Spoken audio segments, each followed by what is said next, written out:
everyone. Oh, about to get this thing underway. I'm ready, finally, for some Florida Gator football. What's up, everyone? Tuning in. Got 4 people already in the stream. Hopefully, maybe some more coming in. You know, it's going to be a mixture of Florida Gator fans and other ones. You know, maybe along the Florida state, generalities, let's just say. Um, maybe some Miami fans might come in. Send link Blake. What's up, Gators Media? Hey, Rashad. I don't know if that's you actually. Rashad, if you're in here, I missed your Instagram live whenever we were supposed to talk. Sorry about that. I do apologize. But I had a lot of stuff going on. I was trying to hurry up. I had to push the stream back to 6:15. I was going to do it at 6, but man, I was rushing trying to get everything ready. Um, Shoot, I'm just finally getting over this sinusitis thing that the doctor told me I have. It's like bad allergies, and man, I have I thought I had a horrible toothache, but no. Apparently, you can get toothaches, which are sort of like toothaches, through a terrible allergy. It was awful, and I am on antibiotics and painkillers right now, trying to get it over with. But it is absolutely horrible right now. I'm seeing if let me see. Somebody said send link. I'm gonna try to send my link through Twitter. So if you haven't followed me on Twitter, or I'm gonna try to send the link. Maybe they can get in because I think you can. What is it? Because they have this where you can do on YouTube live with me kind of thing. Where I was trying to get somebody to come in here and kind of talk a little Florida Gator football before, but I was trying anyways. But I'm gonna send my link through Twitter, so people, if you're following me on Twitter, if you get it through that way, I think you can anyways. I don't know. Oh, I'm waiting for this game though, man. I'm waiting for this game. We got 11 people in the chat. What are y'all most excited for? That's what I want to know. What is everyone most excited for? I want to know. What is everyone most excited for? Okay. You can hear me on there, can't you? Oh, hold on. There's my link for the YouTube. Somebody said send link. Matthew Walker, is the game on TV? If so, where? Matthew Walker, it is on the SEC network. Oh, let me get that feedback crap out of here. It's on the SEC network. If you don't have that, do what I did. I'm streaming it through ESPN Plus. You can do it through that. It's $10, but if you do maybe an email that you don't use a whole lot, let me just put it that way. Maybe you can do like a free 7-day trial or something. But it's on Sling, Fubo, and if you have regular cable, SEC network, something like that. But hey, somebody said the tight ends, man. Arliss Borningham, Hayden Hansen. I'm actually looking at the young guys. That's what I'm waiting for, the tight ends. I love the tight end position. My wife always makes fun of me about tight end, but I'm excited about that position because I think Arliss Borningham can be, I'm not saying to the level of Kyle Pitts, but I think he could be something special. Hayden Hansen, that's another guy, big target. Had some highlights. Had a couple of highlights in spring training already. A one-handed catch from Graham Mertz. So I'm excited to see the tight ends. I think a lot of people don't look at tight ends as like a need, especially in college football. But to me, tight end is a huge deal because, man, if you have a tight end that can pass, catch, and block, you have a weapon at your accessory. But Steve Beckerman says the running backs and wide receivers, tight ends included. Yes. Crazy Anime Gamer, always happy to see Crazy Anime Gamer every single year. Let's see. I'm excited to see our defense. Listen, defense was horrible last year, ranked 131st out of 132 teams in third down defense. You can't get much worse. Actually, you can. You could be the 132nd team. But it was god-awful on defense, in my opinion. It was the Todd Grantham kind of type defense that we saw for years. But let's see. Dale Harford to be worse than the past 2 to 3 years. I'm excited, particularly linebackers. Yes, Shamar James, Scooby. Scooby, I've heard a lot of good things about him in the spring so far, so I'm excited to see him. Gators Media said ETN, man, we're all excited for ETN. Eats Ian. Let's see, Matthew Walker. I want to see some of our freshmen, such as Sharif Denson, corner, Jakeem Jackson, another corner, Najee Harris, Andy Jean, Kelby Collins. Those are going to be stud freshman players, in my opinion. Excited to see Kelby Collins. Kelby Collins, I think, can be a force. He can be a force on the defensive line. Let's see. The SEC Network is not live. It's not live yet, but that's where they're going to play. Or hold on, SEC Network Plus. I don't know if there's a difference, but it said plus, whatever that means. But like I said, I got on ESPN Plus is where I did it. I had to pay like $10, but I was like, man, it's worth it to see the Florida Gators because I stream everything I do. Let's see. What's up, Blake? Tuning in on the drive from Gainesville to Jacksonville. Excited to hear your commentary, man. Me too. I'm excited to see. I'm not gonna take. I have it on Hulu. Hulu apparently has it, so that's cool. So I think it's probably Hulu Live, I imagine. Dude, I am super pumped. I'm gonna be excited. My voice is good. Been excited all day. Been talking about this. My sinusitis or whatever's been going on with me, I think it's starting to kind of clear up a little bit. Been on antibiotics. So hopefully I have this drink or have a whole bunch of drink near me, but I think I'll be fine. Damn, I don't have plus from ESPN or SEC. Let me see. I mean, I don't know if I can. Maybe, I don't know. I haven't figured out. Maybe whenever the game goes, maybe I could just play it on here. It probably won't be great quality, but you'll still hear my sorry self. I won't be playing the sound on here because I'll get copyrighted quick. I think last year I kind of did the same thing where I just kind of played it on my TV. I just kind of showed it. Came in okay. SEC Plus, Colin LaRoche says, if you have cable, you will have ESPN Plus. So you should have it. ESPN Plus has it. That's where I'm streaming it as of right now. You can see where it shows, just so you can see on my computer. It still says it's loading or whatever. So, that's just so you know what I'm looking at. So it hasn't quite started yet. Really excited about it. Let's see. Florida Gator football did tweet out 32 minutes ago. Social admin is waiting for the game to start. Respond to this tweet and we'll assign you to a squad for today's game. So if you go on Twitter, check out Florida Gator football. I guess you could do like a little something pretty cool. We all know the Orange team every year. I mean, Orange is going to be the stout team. Listen, if Orange doesn't do well, there's going to be an issue. But I don't see the Orange team having a problem today, what I saw from the depth chart. So it looks like Florida Gator football is actually checking in live. There's actually a couple people, so Twitter is going to go crazy. Listen, we have football, Florida Gator football. I'm excited to actually watch these guys. You've been watching the spring camps or the spring clips. It's cool, Hey, listen, you only get to see so much. So now we get to see, it's going to be a script. A lot of these plays are going to be scripted out when they first come out. So give something easy to Graham Mertz. Maybe a play action. I wouldn't say the first play. Probably going to be a run. That's my prediction. Going to run it.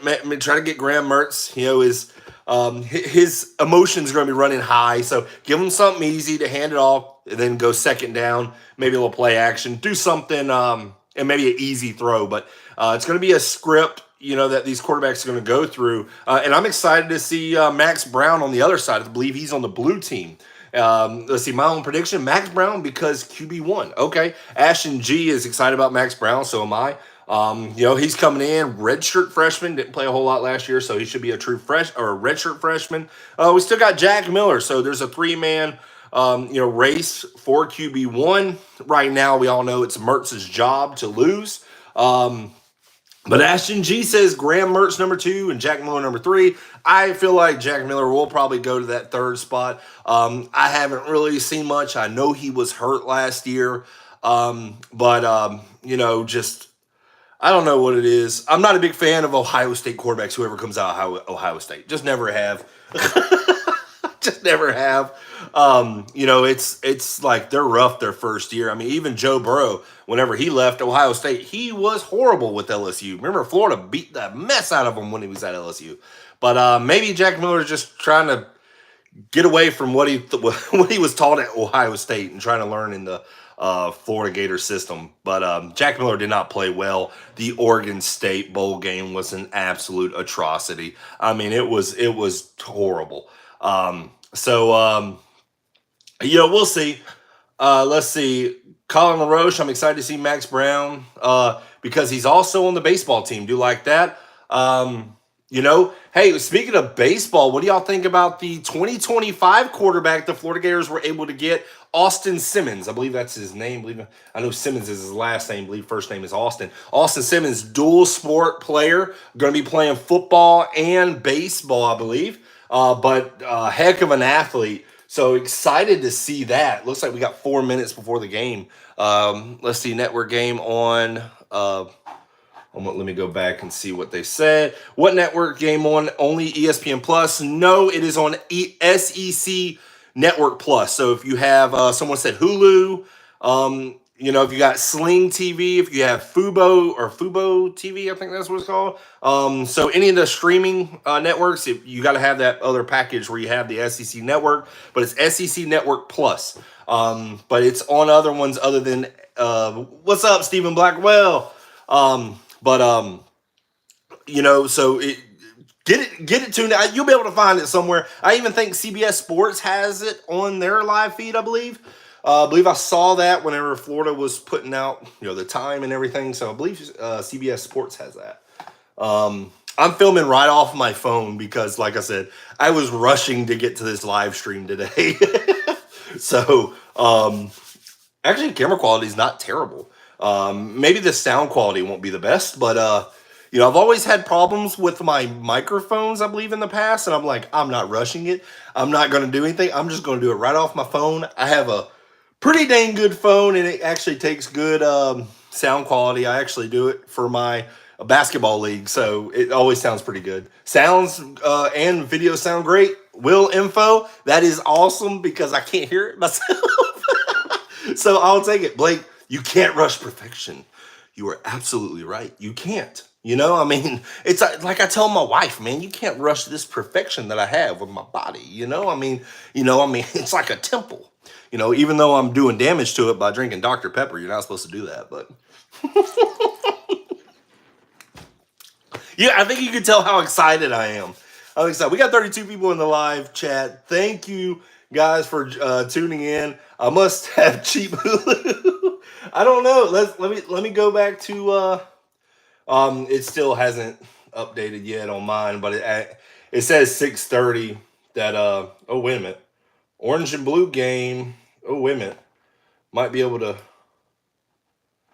Is it going? Hold on. We got some kind of movement on here. It's trying to load. Oh yeah. We got some. It's trying to load. We got something right there. There we go. It's trying to load. All right. So on my end, it looks like it's starting to come on. So let's see. Here we go. Man, guys, I'm so excited. Let's see.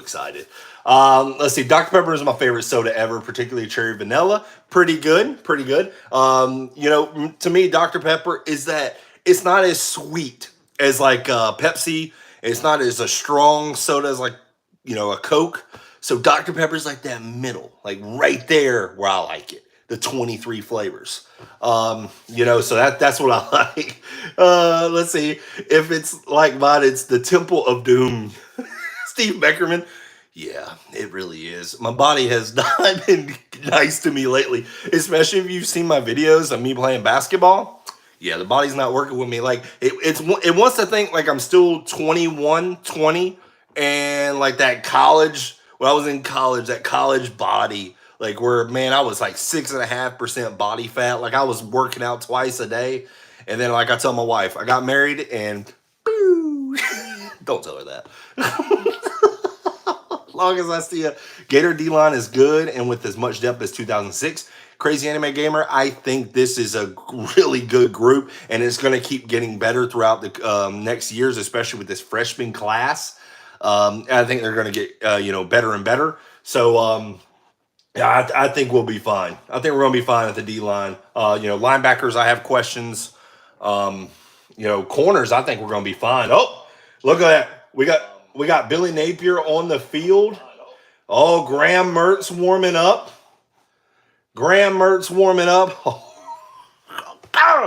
Guys, I'm so freaking excited right now. So freaking excited. Ready for this game. It better not glitch on me though. Okay, here we go. So looks like both teams, the blue and the orange, is coming out. Graham Mertz leading the charge for the orange team. I am super excited. Look at Chris Doring, Florida legend. Let's see. I'm interested to see Kamari Wilson as a full-time starter. Yes, me too. True sophomore, I believe. True sophomore. Man, I'm excited. I'm excited for the defensive backs. I really am. I think it's going to be a good group. I think it's a young group. Got 46 people in the chat. So I am super excited about that. Let's see. They're talking the record. 6-7 last year wasn't great. 3-5 in the SEC. 5th in SEC East. They're really talking them. Yeah, it's not the greatest, but 11th ranked signing class in 2023. Not quite to that top 10, but it was right there at the knocking window. And I'm super pumped up about the class. I actually think it's a better class. I think the reason why it's 11th, of course, no quarterbacks taken. Ready to see Jackson at wide receiver. I like that. And I think he'll get some snaps. But the quarterbacks for this past class, they weren't able to sign any. They had a bunch. We all know the whole story. I'm not even going to get into the whole story with that. But it was a debacle. 2 of the 3 quarterbacks were pretty much they were let go because of weird issues. Let's just say, so. I really think that's why the class got to 11th. But think about that. No quarterback. You're always getting a 4 or 5 star quarterback. No quarterback. You still finish 11th. Again, we got DJ coming in. DJ Lagaway coming in the 2024. Then Austin Simmons right behind him in 2025. So I'm super pumped up about that. Let's say we got Billy Napier talking right now. As long as the pass game, this from Crazy Anime Gamer, as long as the pass game doesn't suck, the run game can wear teams down. I truly believe that. But that can't happen if the offense is one-dimensional. You are absolutely correct. Let's see. Florida had a chance at the end, 8-4. I would have accepted it, even if they still lost to Oregon State. That Oregon State game put a bad taste in my mouth, everybody's mouth. Let's see. Yeah, I'm still not happy about that. Let's see. Man, I'm super pumped up about this, guys. I'm about to go crazy. Oh man, I'm about to go crazy. Billy Napier's talking. Let's see. Hold on. Let me mute this real quick. I'll put on what Billy Napier's saying right now. Let's see. Excited to have you on the sidelines tonight. About the beard game for Coach Napier. I think it's as strong as any coach. Oh, well, as soon as I turn it on, what guard do you think? He is not talking, of course. But whenever he talks, I'm going to put it on there. I want to see what he says. Billy Napier, he looks calmer. I think last year, of course, he looked, man, he's getting a little grayer, though, too. Billy Napier was kind of nervous, first year or, first game in the swamp. And, expectations are always going to be high, but I think he was a little nervous. This year, he's a little relaxed. Getting a couple of classes under your belt and getting a good class. I'm not going to say decent. I'm going to say good class. I'm not going to say it's spectacular or nothing like that, but it was a good 2023 class. I like the class. And we are about to, you know what else I like? Kickoffs. Ball at the 35, Florida Gators kicking off.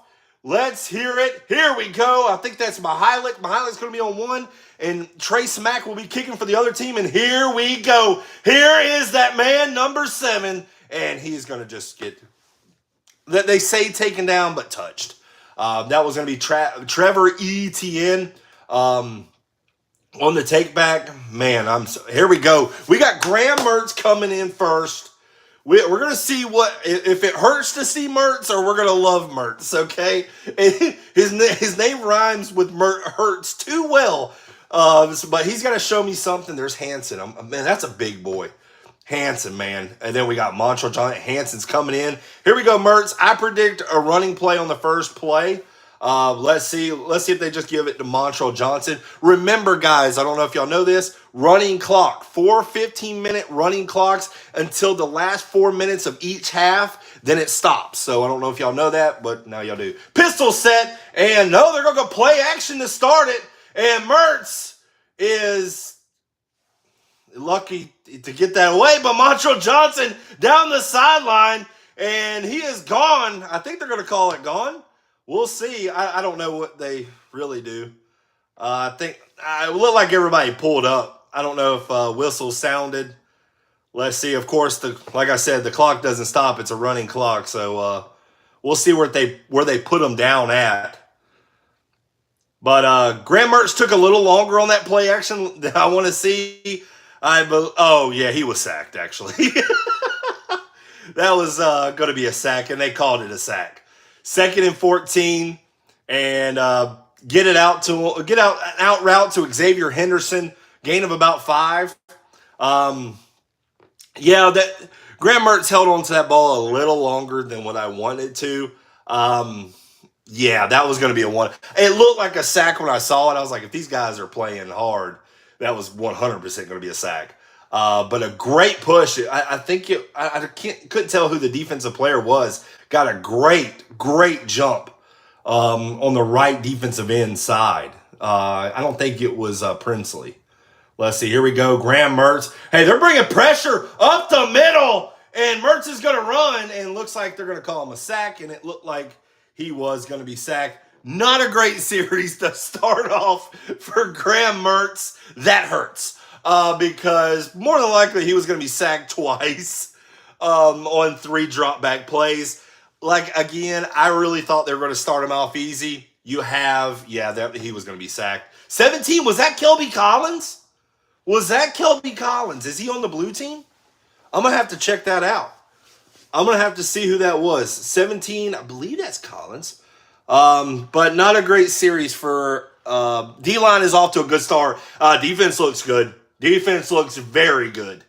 But I don't know if, again, last year we thought the offense looked good, but it just looked good because the defense was terrible. So, but there's the kick. It's going to just drop down at the 32-yard line. That's where the blue team will have it. It's going to be Jack Miller. We got Miller time, ladies and gentlemen. Miller time. Jack Miller, Las Vegas Bowl. He was 13 of 22, 180 yards, 0 TDs, 0 interceptions. It was his only start, and it wasn't very good. Let's see. Jeremy Carter committed. ESD is not until early National Signing Day. So here we go. Jack Miller, blue team. Let's see what Jack Miller can do, guys. Hey, listen. Jack Miller. Maybe now that he has a full year in the Florida Gator system with Billy Napier, let's see what we got. We got twins to the top, single receiver down the bottom, pistol set. Jack Miller, there's the snap. We're going throwing. We're throwing. Jack Miller looking deep, throwing deep.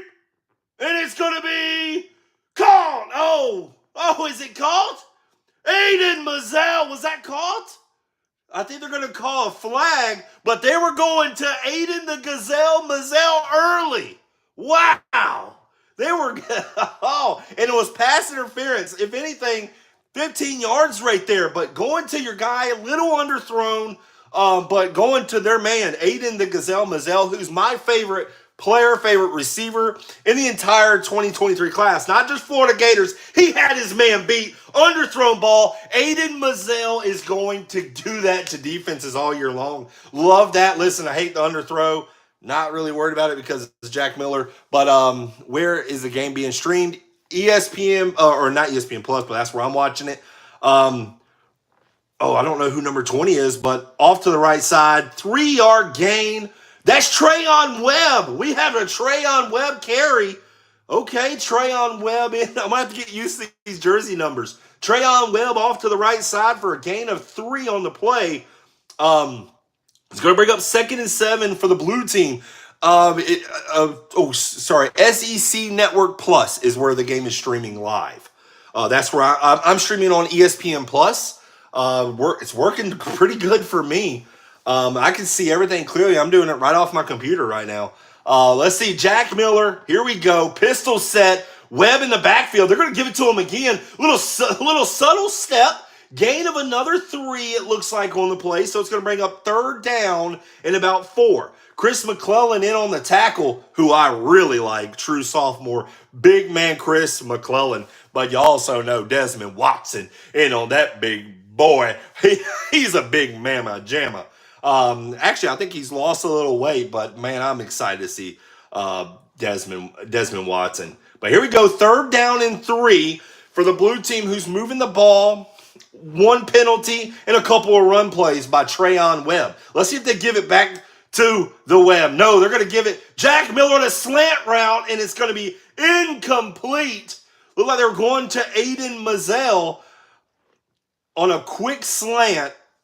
And who was in on the coverage? Who was that? Let's see who we got. Looks like it was a corner blitz and a great safety play. Great safety play by number 14. Wow, that was really good awareness right there. Got to give it to the young defensive coordinator right there. That was really cool. 4th down and 3. 4th down and 3. Here we go. Jack Miller. There's the snap. Blitz up the middle. Up the middle. They're going to calm down. Sack. Defense right up the middle. It's like the gaping hole. Wow. This defense, guys. Defense is on both sides. Big improvement from last year, what I could see. Wow. Number 29 right up the middle. Wow. The speed at the linebacker position, guys. Wow. Very, very different from last year. Speed-wise. I'm going to have to get these numbers down. Let's see what the chat's looking like. Quarterbacks better get used to running. Looks like it. It's going to be a long season, Pate.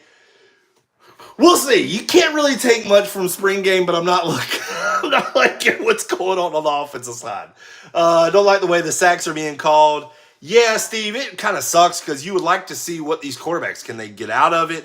But these quarterbacks that they got are not the most athletic. They're not no AR-15s. No Anthony Richardson. I don't know if these guys are going to be coming out of sacks very often like Richardson was. The O-line looking garbage from Corey Williams. Not the best. I feel like – so here's my thing with the O-line. The O-line is so different than the defensive line. O-line, you got schemes, you got protection calls, you got so much you're dealing with. Defense, they can just get after you. They can get after your ass. Listen, I mean, I can talk freely. I don't know why I'm trying to stop. Listen, they can get after your ass. Okay, defense, it's like, okay, look, we're a stunt. Look, there's a lot of things that you can do very simple on the defensive line, and you can get after their ass. And I'm looking at this defense on both sides. They are aggressive, very aggressive, but it's not like a Todd Grantham where it's aggressive. We're going to just come right after you, and you don't know where it's coming. Like the cornerback blitz on the Aiden Mazzell pass breakup. I mean, that's just very complex defense. You're like, as an offense, you have to get together for a while to start getting out those issues. I feel like defense always gets kind of a heads up. I think they get an advantage in a shortened camp, but that's just my opinion. Defense does look good. I really do. This is going to be a long season by UF Shorts. Let's hope these quarterbacks can throw better than AR-15. I'm just trying to see if they can throw because it's not looking like they have much time to throw. But here we go. We got Graham Mertz in. So 10-13 left. So Graham Mertz, do the right thing. ETN. But guys, defense is smothering. Defense is smothering. Trevor Etienne didn't even. There's no hole. It was a read route. It was a zone read, and there was no hole. He was lucky to get one. He was lucky to get one. 2nd and 9. And we know how electric and how good Etienne is. But the ball's on the blue side, so Mertz again, they're going to hand it off to ETN, and again, off to the right side. It looked like it was a misdirection play, trying to maybe fool the defense, but guys, this defense, wow, on both sides. Me, if you know me, on the offensive side, I love tight ends because they just get dirty. They do everything. They pass, catch, they block, but man, I'm an old school defensive guy. Loved it when Florida Gators were in top 5 of defensive numbers. I love defense. Finally, we have a defense. I think both sides are looking great, man. Look at this. Look at pressure. They're showing pressure. Mertz is checking off. Mertz sees it. He knows they're coming. 3rd and 8. Let's see what they dial up right here. Here we go. Just a 5-man rush. Gonna give it to Montrell Johnson. And guys, no gain on the play. These defensive line, my God. I don't know if it's, listen, I know we lost a little bit on the offensive line, but my goodness, defensive line is eating today. Defensive line is, by God, they are killing the offensive line. It's not even close. Jesus. Other than one pass breakup, where are we going? 4th down, 4th and 7, Mertz in shotgun formation. Going for it. Defense coming after Mertz. And I think they're going to call him sacked. Yeah, didn't get there. Mertz, not an athlete. Let's just call it like it is. Not an athlete. It hurts to see him run, too. Because he ain't got wheels. Kyle Trask wasn't the fastest runner. But I don't even think he's as fast as Kyle Trask. Oh, ooh. Yeah, there wasn't Graham Mertz. It was another 3 and out. Another 3 and out by Graham Mertz. That hurts. I don't know why I'm going to keep saying that, but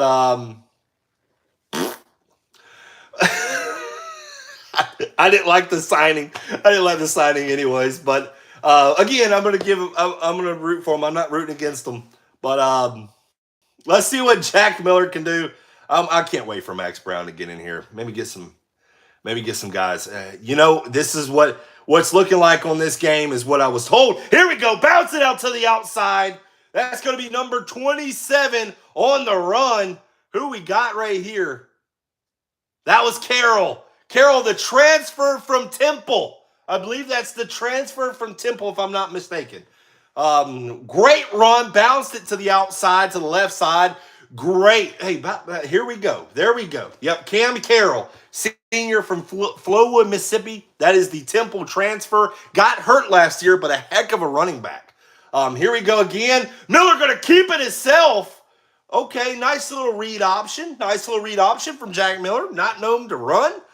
Good run by Carroll. Great run. Jack Miller looks a lot like Elvis. I'll have a blue. Oh, goodness. Oh, man, I grew up with Elvis Presley. So, okay, 2nd and 3, 7-yard run by Jack Miller. Great little read option. Carroll's still in the backfield. Pistol set. 2 tight end set, it looks like. Looks like we have here we go. Miller looking. Pocket looked clean. I would have liked to see him step up, make a read, and just throw it away. Don't like him rolling out. I thought the pocket didn't collapse yet. Would have liked to see him step up, make a throw. To be honest with you, the way the offensive line's playing, you kind of gotta get there. Was that Will Norman in on the pressure? Big Will. Oh my God. Big mammer jammers down in the defensive line. My God. Defensive line just eating the offensive line right now, though, on both sides. Here we go. Man in motion. There's Miller. Going to hand it off. No, it's going to be a toss. And it looks like we have a flag in the secondary. That was Isaacs, the 4-string tight end, I believe. Because you got Zipper, Hayden Hansen, Arliss Boardingham. I think that might be the 4th tight end. All right, so we got a flag in the secondary. That does stop the time. That does stop the running clock.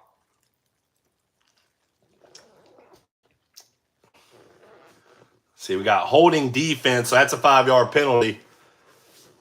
That'll be first down. It looked like Jakeem Jackson. It's all right. And who is he holding? Who is he holding, guys? The Gazelle. The Gazelle. Mazelle's going to give defenses problems, though, guys. That's going. I just don't know who's going to be throwing to him, but is Big Dez out there? He is. Saw him once on the side. I didn't. Let's see. Yeah, there he is. Right at nose tackle. If you're watching right now, right at nose tackle, right at the ball, right at the center, face to face with the center. Here we go. Jack Miller hands it off right up the middle and right on cue. Who's in on the tackle? Big Desmond Watson. Wow. Oh, man, that's a big man. Was that Scooby? Scooby in on the tackle? There we go. Oh, no. That was Collins. That was Kelby Collins. Okay. Kelby Collins, Desmond Watson. Dude. Listen, that's going to be a tandem right there, guys. Kelby Collins, I think, is ready. I think he can play right off the bat in the SEC as a true freshman. I really do believe. Not many defensive linemen you could say that about, but I can't. I will about him. Here's Miller. Nice little throw, little out route. I like it. Get him something going. Get him something going. Sedaros with a 5-yard catch. I'm going to say a 5-yard catch. I don't want to do this like a play-by-play because I kind of want to, because it's a spring game, so it's not, but I will call out the play. Here we go. Pistol set, twins to the top. Here we go. I'm looking for a shot. 3rd and 3. Here we go. Let's see a shot. Oh, bobble snap. Right to the left side. Close to a first down. Let's see if they got it to him. That was Carroll on the carry. Looks like they're going to call him short. 4th down and short. Give it to Carroll again. Give it to Carroll. Let's see if he can get it. 4th and 1. Give it to him. Let's see if that offensive line. Tell him to nut up. And defensive line's been killing them. Come on, let's see what they got. Here we go. Low snap. Oh my gosh. Snap was low. Terrible snap. Jack Miller just has to cover it. Another turnover.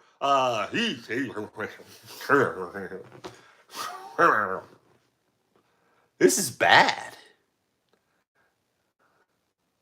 That's bad. 4th and 1. So I'm old school. Okay, I'm old school. 4th and 1. What you doing in shotgun?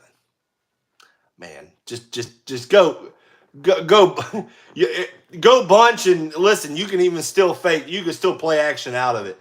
But you got stud running backs. Maybe you don't believe in the offensive line. Then okay, I give you that.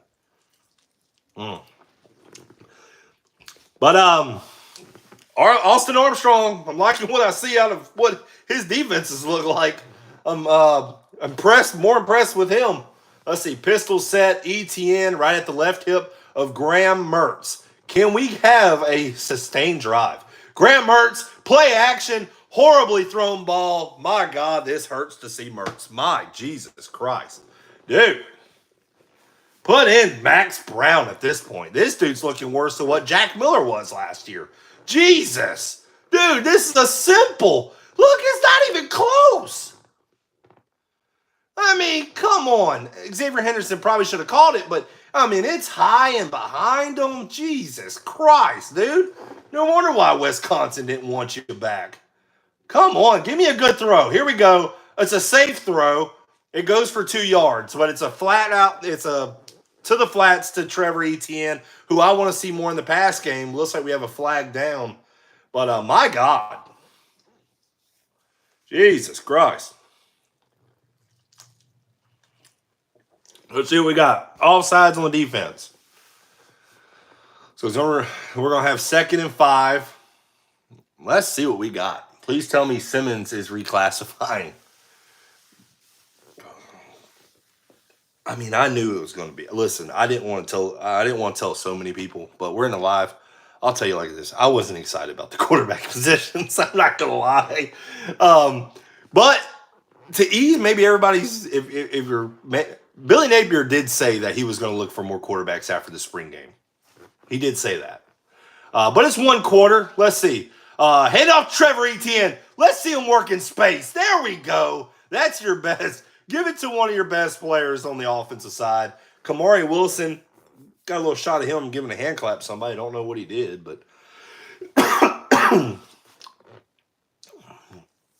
Etienne with a nice run to the left side. Like seeing that. I'm not too overly excited about seeing him a lot. Kind of don't want to get him hurt in a spring game, but I like to see him a little bit. But here we go again. Pistol set. Give it to your man. Etienne left side. Swallowed up by the defense. Swallowed up by the blue man group of the blue team. Wow. Is that Banks from the transfer from Louisville? I believe that's going to be Caleb Banks, the transfer from Louisville. Big human being. So, man, I'm calling out all these defensive line guys. Defensive line's fine. Defensive line's fine. Thought it would be fine. It has stamped it as, okay, it's approved. This defensive line is going to be legit. I think so. Offensive line, we'll see. I think the defensive line in Florida Gators is going to be just fine. Here we go. Play action. Mertz looking. Not even close. Overthrown. He was running for his life. He looks something. I don't know what he looks like, but he's not looking like a quarterback right now. Jesus Christ. Let's see. I mean, yeah, he had pressure right in his face, but I mean, he tried to throw it and wasn't even close. Kamari Wilson in on the coverage, staying right with his man. I mean, that defense is just smothering right now, though. All right, here we go. Shotgun formation, 3rd and 10. We need a big throw right here from Mertz. We need a big throw from Mertz. All right, steps up, makes just an inside play. I think that's Boardingham. Do like to see Boardingham on the inside. It was pretty much just a in route, about 4 or 5 yards. Just something easy for him to get his confidence going. What is it? 2 3 and outs. I mean, defense looks spectacular. I'm going to call it like it is. Defense looks spectacular. Offense looks like straight up dog shit. Like, I'll say it like it is. It looks like dog shit. It looks like what my dog does out in the backyard. Okay, just mounds and mounds of dog shit. But defense looks great. Defense looks great. Let's see what the punt looks like. Can they pin them at the 19-yard line? So Xavier Henderson fair catches it with 28 seconds left in the first quarter. 0-0. No offense. Not even close to a score of any kind. I'm about to sound like like that Major League Baseball movie with like the old. Let's see if they actually get something going here. Oh, you know what though? Got to give it to the defensive coordinator on this, guys. I really do. Austin, I think he's doing really well with what he's got. I think the defense is going to be fine. Whoo, offense is another thing. I'd like to see Max Brown, though. Okay, here we go. Jack Miller back in the game, pistol set. Here we go, play action. We looking deep, but he's going to toss it to who? Guys, I have no idea where he went. Defense looked good. Defense looked like they're staying with everybody. The pass wasn't even close. I don't even know who the intended target was. There was a guy who looked like the running back did a curl route in the middle of the field. Kind of looked like he was going to him at first. And that's going to be the end of the first quarter. Are they going to call it, or are they just going to let them go? Look, they're going to let them go. Twins to the top. Jack Miller, hands off to his man, left side. There we go. We have a little running room. Gain of 9. Gain of 9 on the play. So whenever we come back, 3rd down and 1 for Jack Miller and the blue team. Woo! Woo! Austin Simmons in the stands. Someone get him suited up. Guys, woo, God. Sorry, Jack Miller. He looks so good. Oh, God. All right, let's see what I want to see what Twitter has to say, but I really don't. I think it's gonna be bad. It's easy to look good when you're going up against garbage. LOL. Oh, God. I didn't think it'd be this bad. I mean, I thought the script would be a lot better than what it is. I'm not gonna lie. Neither one had good starts. No, Matthew Walker. No, I can't even say they were decent. Like, they were terrible.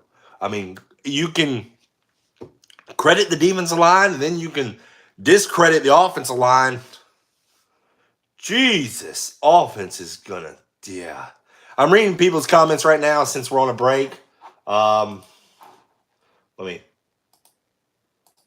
unmute it right now. Infallible freshware from so I can, so I know to come back. But let me read some. Whew. But the Gators have a good defense, though. Brody, maybe.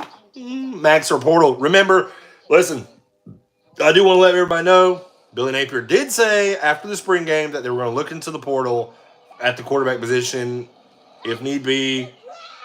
And I think that QB needs to be.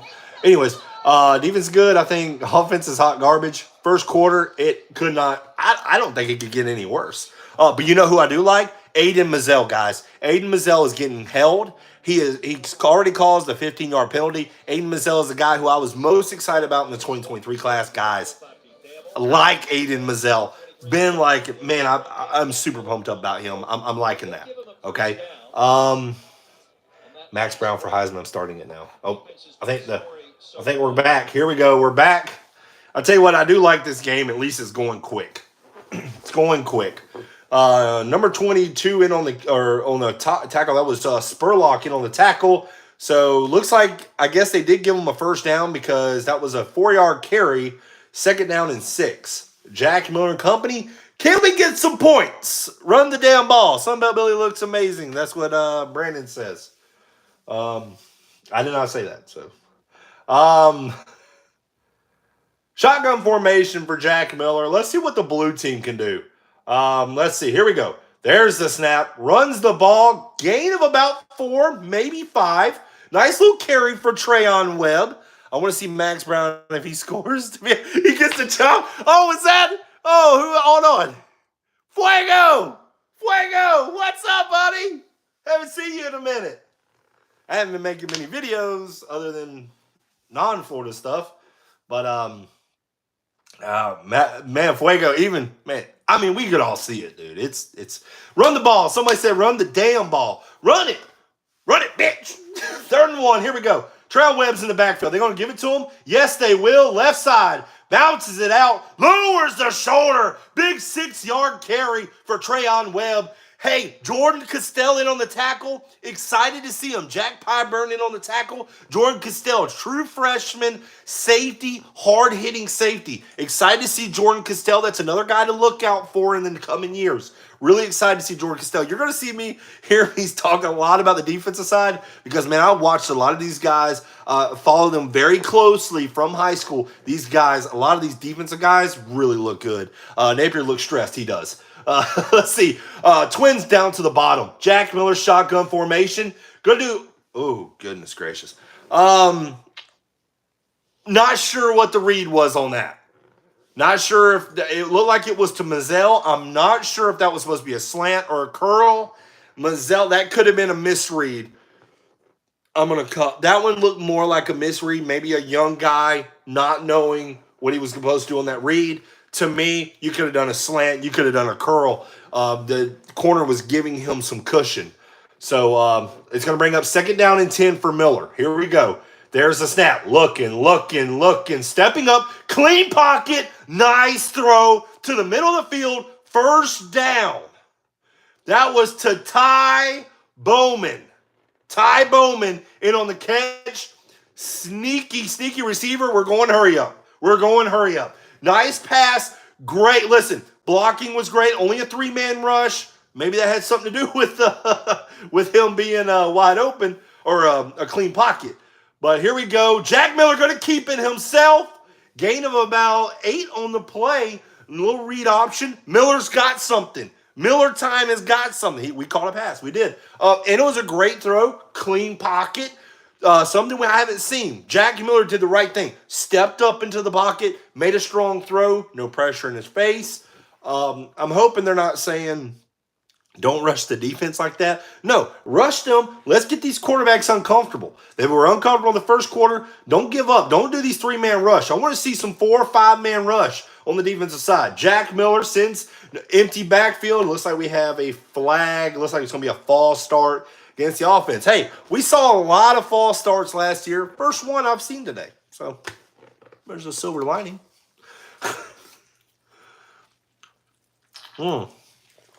I mean, if you don't take anything away from this. 2nd and 7. All right, 5-yard penalty pushes them back. Still 2nd and 7. Nothing to be crazy about. Pistol set. Trayon Webb in the backfield. I'd like to see a Trayon Webb carry right here. Single receiver up top, but it looks like, defense coordinator is not too happy with his team. TJ Searcy, another edge rusher I'm excited about. They got Desmond Watson in, Jack Pyburn, Chris McClellan, Jakeem Jackson. A lot of these guys. Oh, there's Jaden Robinson. Okay. Man, to me, maybe a lot of these names are not going to, if you don't follow recruiting very well or very hard, a lot of these names are not going to, they're like, well, they're new names. But a lot of these guys, man, if you watch them in high school, if you follow recruiting well, a lot of these guys, Florida is high. I'm high on these guys from the 2023 class. I really am. Jack Pyburn was a sneaky good player in 2022 class. So excited to see that. Let's see. Ashton G. See, is this 4 quarters or 2 halves? It's 4 quarters. At the end of the 2nd and 4th quarters, the last 4 minutes, the clock will stop. At this point, it's anybody's game. Let's see. It looks like the only positive thing on offense is that the run game does not look like they have fallen off. No. I think no. Because Montrell Johnson, I really haven't seen much from him other than that catch that they kind of gave to him out in the flats. Montrell Johnson's going to look good. Trevor Etienne's going to look good. Trayon Webb is looking good. Temple transfer looks great or looks really good. Senior running back, so you got some some leadership also at the running back position. So I'm fine with the running backs. Florida has had a rich history of running backs and a great group of running backs, not just one. Like Florida State or like Michigan, they always use that one running back, or like Ohio State. Florida has always had that running back by committee, and I tell you what, in the 24 class, it's looking good. Already 2 running backs, 4-star running backs right now. Fuego facts. Put in Max Brown. I'm excited. I want to see Max Brown. The highlights that I've seen from spring camp, Max Brown was the one that kind of flashed the most, let's just say. But let's see. 2nd and 7, Jack Miller. Let's see. Pistol set. Trayon Webb in the backfield. High snap. Webb going to the outside. Spins. 1st down. Cross the 30-yard line. Down to the 28. Run the ball. Run the damn ball. Run the damn ball.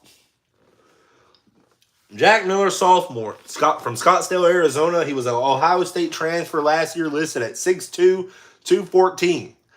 Let's go. This drive looks way better than any other drive in the first quarter. Here we go. Oh, Jesus Christ. And Jack Miller throws it away. It was a high snap. It was awful from the get-go. Whew. Don't know who the center is for Jack Miller, but I don't think he's a starter. Who is it? Jack Miller was able to throw it away if they gave it to him. They did. They didn't do the cheap whistle blow. Is that Kearney? That is? Eef. Center number 71. Maybe he's not the true center. All right, here we go.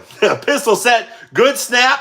Great hole. Hurdles. Oh, Carroll with a tough run. Red zone. Carroll. My goodness. Cam Carroll. Let's put him on the camera. Wow. Nice little hurdle. Now you're seeing why this guy was highly recruited, especially a lot of people wanted him out of Temple. They were scared of the injury. I think that's out of the question. I think his injury's just fine. His ACL is just fine. Nice hurdle. Gets the offense. That's a spark, maybe. Maybe both offenses needed. A little spark. Cam Carroll. Give it to him again. Give it to him again. Here we go. At the right hip. Twins to the top. Here he is. Miller, looking, clean. Everything's clean. Looking. Oh, touchdown! Jack Miller to the back of the end zone. Touchdown. We have a touchdown. Trey Burke, number 88, big number 88, with the first touchdown of the spring game. Trey Burke, who everybody was wanting. Everybody was wanting him in last year. They said Burke's the man, former four-star receiver. Burke with a big touchdown, back of the end zone. Miller sliding to his right, sliding, looking, patient, great blocking, no pressure in his face, waited, threw it a little. I was kind of hesitant because of how he threw it. You kind of never go toward the middle of the field, but it worked out. Burke to the back of the end zone to get 6 on the scoreboard. And here we go. Blue team takes the early lead. And the extra point is up, and it is good from Mihalik. 7-0 blue over orange. Wow. Actually, I think that's Marcus Burke. I'm sorry. I think I said his name wrong. Marcus Burke. My bad. Before anybody corrects me. Whew. Marcus Burke. My bad. I don't know why I said Trey Burke. My bad. I was too excited. We had a touchdown. I was so excited. I was so excited. We have a touchdown. Which team has the most stars? It's supposed to be orange. It's supposed to be orange. Accuracy was pinpoint. You know what? On that drive, good. I liked it. He fumbled the ball. Yeah, he did. That was earlier. Actually, good throw by Miller. I really do. Matthew Walker, I kind of held my breath for a minute because I was like, he's throwing toward the middle of the field. No, that's the quarterback's sin. You don't do that. And it really kind of wasn't. It was more just, it was an awkward throw, but it was an accurate throw. It was wide open to the back of the end zone.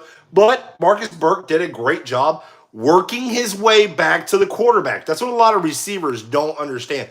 But Burke is a veteran. He's a veteran. He's been now a couple years in college ball. So he understands that when your quarterback is scrambling, whenever he's going, you follow your quarterback. So great. I like that. Out of the 2 quarterbacks I've seen, Jack Miller has shown the most poise. It hurts to see Mertz. I'm going to keep saying it because actually it rhymes and it's good and it's actually accurate, like that Jack Miller pass. So he's. But I'm not dead set on Jack Miller though, guys. But out of both quarterbacks, Miller has looked the best. I can't wait to see Max Brown, but we might leave this orange and blue game with more questions than anything. But I said Trey Burke, by the way, before anybody corrects me. That was Marcus Burke. I thought it sounded weird when I said Trey Burke, and that's actually Trey Burke who I had on my mind is a former Michigan, if I'm not mistaken, Michigan point guard back in the day. He actually, I can't remember who he played for in the NBA, but that stuck in my head. I don't know why I said Trey Burke. That's why. But Jack Miller, look, here's the instant replay right here. Jack Pyburn in on but he was sliding. Really wasn't toward the middle of the field, just an awkward throw, but an accurate throw. And Burke was there at the back of the end zone. Listen, Burke, that's good for Burke. Like to see that. And maybe this will jumpstart him getting more and more reps in games. And there's the kick. I want to see Trey smack one. All right, here we go. Here's the kick and the return. And we got ETN off to the right side. And it looks like he's going to be down about the 26. These kickoff returns, they're just kind of giving up. Let's see. I like that. Miller has some wheels. He ain't a pocket potato. That was a pretty good throw. Hey, Fuego, you're right. But look at Mertz. Mertz knows that, hey, I have fucking sucked. We need something going. Listen, if you don't like my language, I'm sorry. That's just the way I am. I'm like that Eminem song. I am whatever you say I am. All right, Mertz. Come on. I'm tired of these Hurts and Mertz jokes I keep saying. I want to say good things about you, dude. I want to say good things about you, buddy. Come on, Mertz. 1st and 10, hands it off to Montrell Johnson. Up the middle, gain of about 3 on the play. Just giving something easy to Mertz.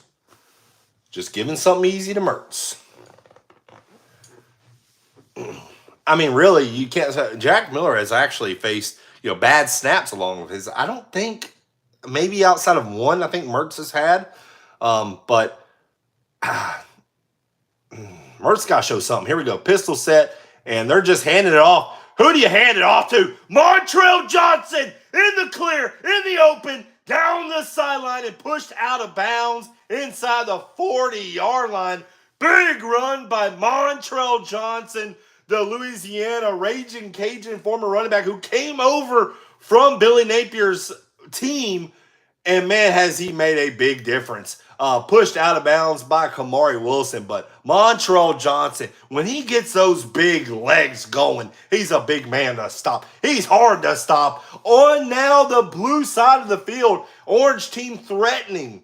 Single receiver top to bottom. Mertz looking. And he passes to his man. We have a completion by Mertz. And he's, fumble. Oh, my goodness. It can't go right for Mertz. Fumble on the play. Blue team recovers. Number 12 was, and I think it's recovered by Shamar James. Shamar James recovers it, but who forced it? So, actually good pass. Caleb Douglas. I hate to see that. Caleb Douglas, who kind of reminds me of Van Jefferson, who wears the number 12, looks kind of like his build, but hate to see that. Caleb Douglas, but look who forced the fumble. Kamari Wilson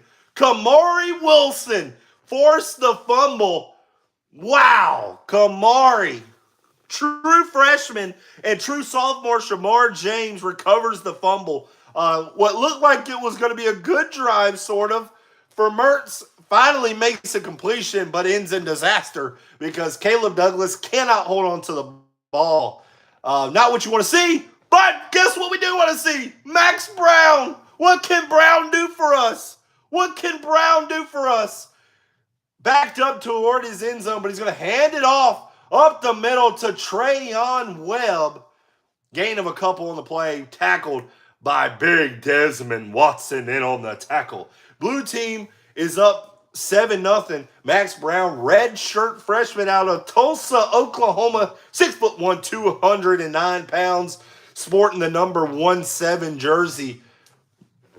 Max Brown's got a 2nd and 8. Are we going to see a pass right now from Brown? What can Brown? Can you deliver like the UPS man, Brown? Can we do that? Twins to the right, to the bottom, and we got a single receiver to the top. They're going to hand it off to Trayon Webb. Not much going when you're going right at Desmond Watson. Desmond Watson is just a freight train. He is a big brick wall. Goodness gracious. And along with Will Norman. 3rd down and 6 for the blue team. We're going to have to see a throw. We're going to have to see a throw here. I want to see a throw. A good throw. I don't want to see a slant. I don't want to see a slant freaking route. They know that's coming. Corners are pressing. Slot receiver. I think is that Ty Bowman? Let's see what they go after. Let's see. Here we go. Max Brown. What can he do? What can Brown do? He's going deep. Got a man wide open, and he's going to overthrow him. He looked like he had Andy Jean. That was one of the true freshman wide receivers. That was Jaden Hill in on the coverage. Thought he had him early.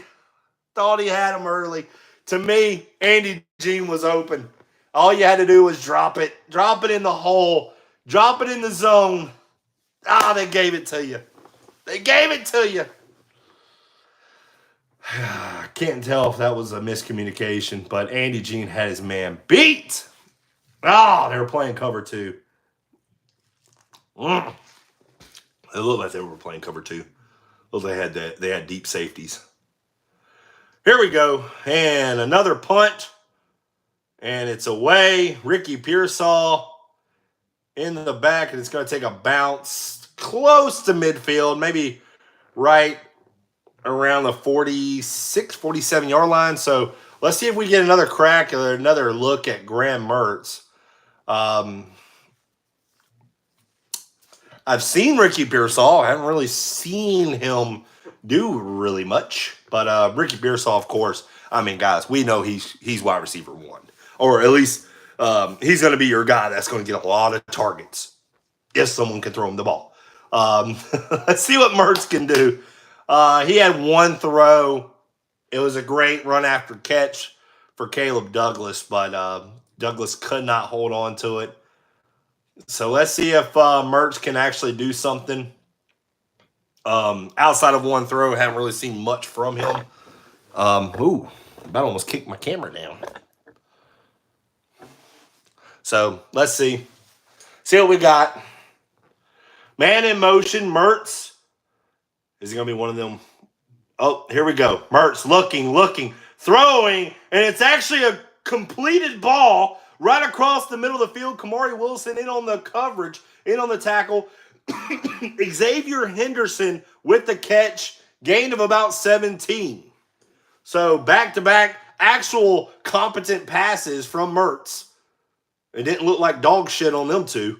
But here we go, Mertz. That's just an easy little wide receiver screen that is giving me nightmares. It's giving me bad flashbacks, ladies and gentlemen. If you followed the Florida Gators last year, you saw those horrible wide receiver screens last year. They were god-awful. I want that out of the playbook. I don't even want to see another wide receiver screen. It gave me nightmares.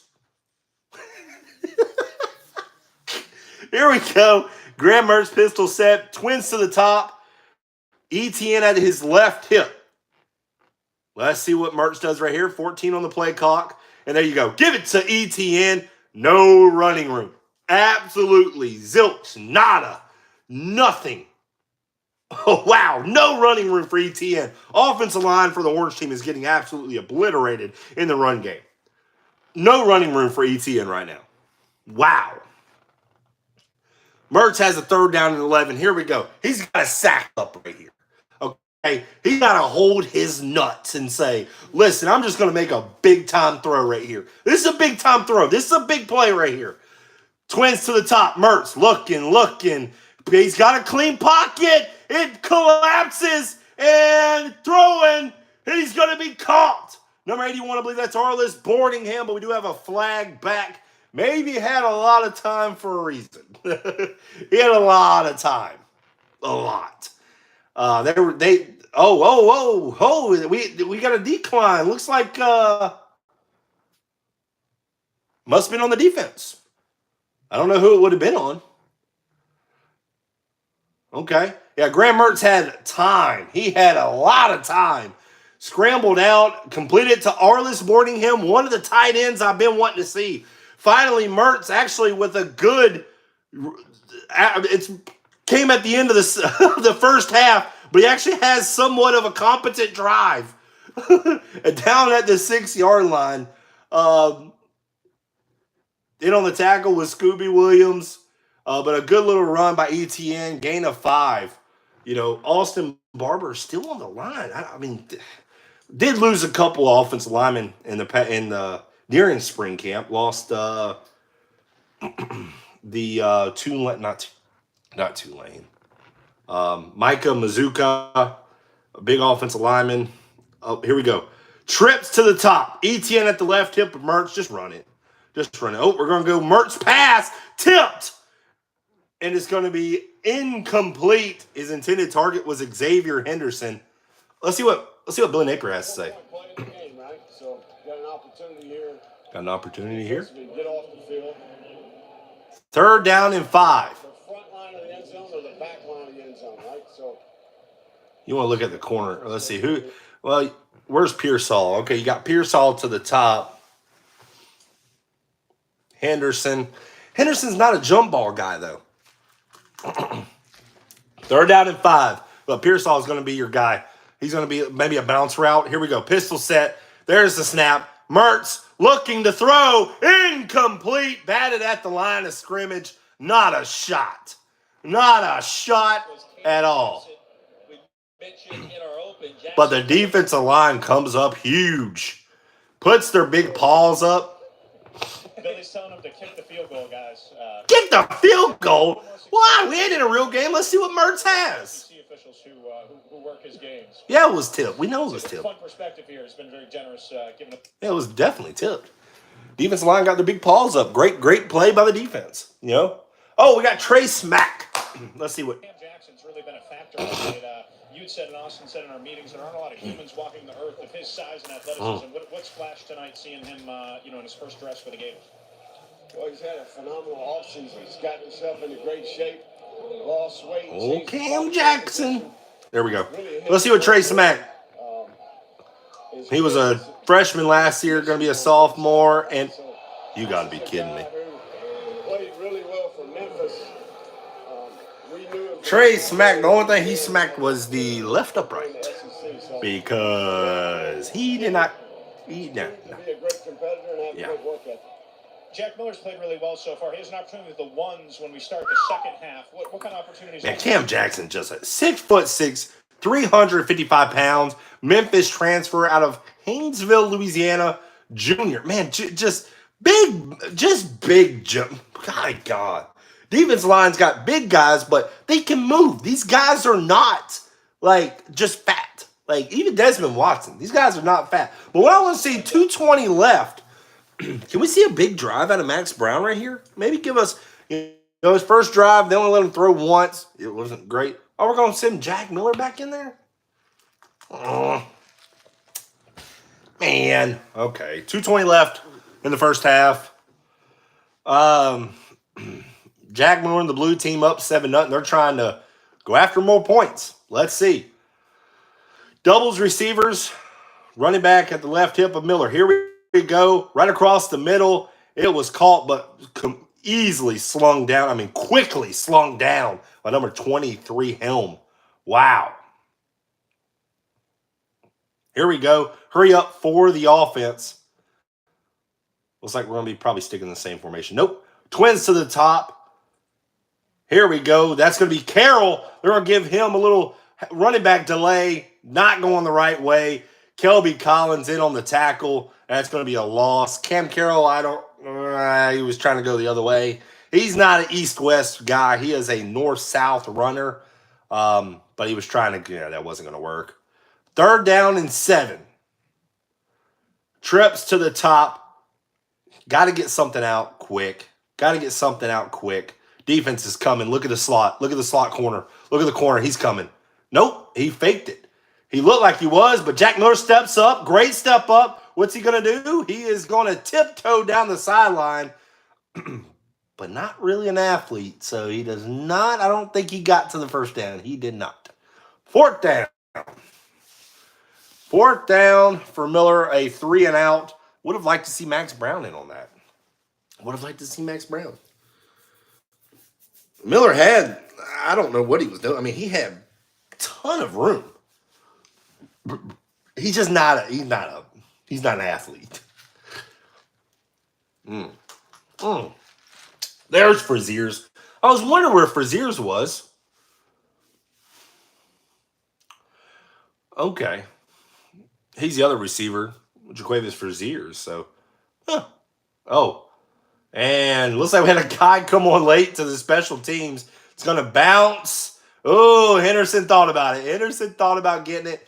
It's going to be rolled back inside the 25. Down about the 24-yard line. So that's where the orange team will have it. 1st and 10 on their own 24-yard line. Halftime, or whatever they want to call it. A break with these with this quickly enhanced first half. But I do like how the game is going quick. You know, I just want to see what we got. Let's get some tape on these guys and see what we're looking at. You know, I mean, Mertz has played the entire game, has 0 points, and has not made me a believer in him. So let's see what Mertz can do. Can he get him in field goal range? At this point, I just want to see field goal range. I'd like to see Aiden Mazzell with this offense, though. All right, here we go. Pistol set. Twins receivers to the left. Here we go. Mertz looking. And it's just going to be a – he's taking too long. I feel like he's just – I don't know if it's – he can't process things quickly. It's just slow. It just seems slow. He's a statue. He ain't running from anybody, okay? But he's just slow. It just – I don't know. It just seems lagging. It's like a lagging computer, like an old computer that just doesn't want to get going. All right, here we go. Mertz looking. And again, okay, good throw. There we go. Good throw. Pearsall, finally. It's like he's, I don't know. It's, he's looking. I think his number one progression was Pearsall. But he's acting like he's looking to the left, but it's just, he's shaky with these throws. All right, here we go. Play action. Here we go. He's looking deep. Throwing deep. Not even close. Oh, they're going to call a penalty. Okay. It wasn't a penalty. It was just a straight overthrow. Jason Marshall in on the coverage. A little bit of a bailout. That Graham Mertz had no idea where he was throwing that.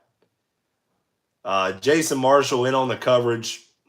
Really, to me, I don't even know why you'd call pass interference. It wasn't even close to Pearsall. Just maybe get something going. He pushed off, but again, he didn't even need to. I mean, the ball, but Pearsall even gave up on it. He was like, man, that ball's 10 yards away from me. But Jason Marshall didn't even have to really push him. All right, let's see what Mertz can do. Pistol set. Twins to the bottom. Mertz looking. Pocket's going to collapse. He's going to roll out to his right. And it's going to be incomplete. Really good coverage. Caleb Douglas was an intended target. But Jalen Kimber, former Georgia corner, who I was very high on, broke his hand last year. Was playing in a cast. Okay? But this guy is a hell of a player. Jalen Kimber in on the coverage. I really think with the corners, what the Florida Gators have got and what they're going to have coming up, the freshmen and the 2024 class, I'm really excited about the secondary. But Graham Mertz looking, going to roll out to his right. Yeah, I think they're going to call him sacked. Pretty sure he was going to be sacked. Great pressure. Was that Princely? Arliss Boardingham was his intended target, I believe, but I believe they're going to call him sacked. Let's see. Illegal touching. Certainly interesting. The return trip to Utah. Okay. The Utes, which really. All right. So 2023 schedule. Florida go at Utah. I will make a video. I've already kind of figured out what the win-loss is going to be, even before the spring, and just kind of what the Florida Gators have got coming back. I'm just going to say before you see that video, just keep in mind, I'm keeping in mind that this Florida Gators team is going to be young and upcoming. Let's see, unless we get a transfer or Brown shows up or Miller. Fuego, yeah. But yeah, before anybody like, and I'll probably say that in my video. This win-loss percentage, listen, don't get offended by it. Because I know how Florida Gator country is. Man, they will get after your throat saying bad stuff. But y'all know I'm a realist. You know, I keep things real. I'm not going to sugarcoat anything. I don't care what it is. But I have a win-loss. Let's just say it's not great. Here we go. Doubles receivers. Running back at the left hip. Picks up the block. Miller looking deep. He's got a man wide open. And it was underthrown, but Pearsall with a great catch. With a great catch. Pearsall had to stop for it. He was so wide open. It was Kimber. Looks like it was a bad read. But, Jesus, these throws are... Sorry, guys. Lee. Hey, great catch. Great catch by Pearsall. 4 seconds left. Field goal range. Graham Mertz probably thinks he's done something, but it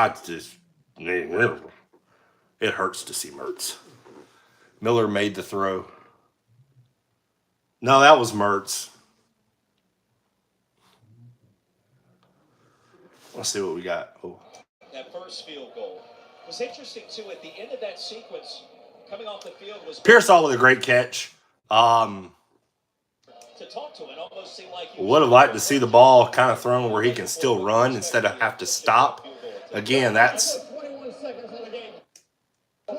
21 seconds. Oh, I guess it must have ran down. You would have liked to give your receiver maybe that wide open. Some more running room instead of stopping. He had to stop, fully stop. God, it hurts to see him. I mean, I don't know what anybody expected, though. This is kind of what you expect, what you saw at Wisconsin. It was inaccurate throws. It was a statue. I mean, this is what I thought he would be, though. So none of this shocks me. That's why I wasn't crazy about it. But let's see what he can do right here, okay? Inside the 20, red zone, 21 seconds, 1st and 10. Can they get the orange team, which was supposed to be the favorite, a score? Doubles receivers, Arliss Boardingham in the slot. So is Pearsall to the top. Let's see what Mertz does. He's going to throw wide open. Wow. I mean, nobody was there. I guess they're keeping everything in front of them. Well, that was a weird. With how good the defense has played, somebody that wide, actually the last 2 plays, seeing Pearsall wide open, and now, I don't know. Defense is kind of like a little relaxed right now.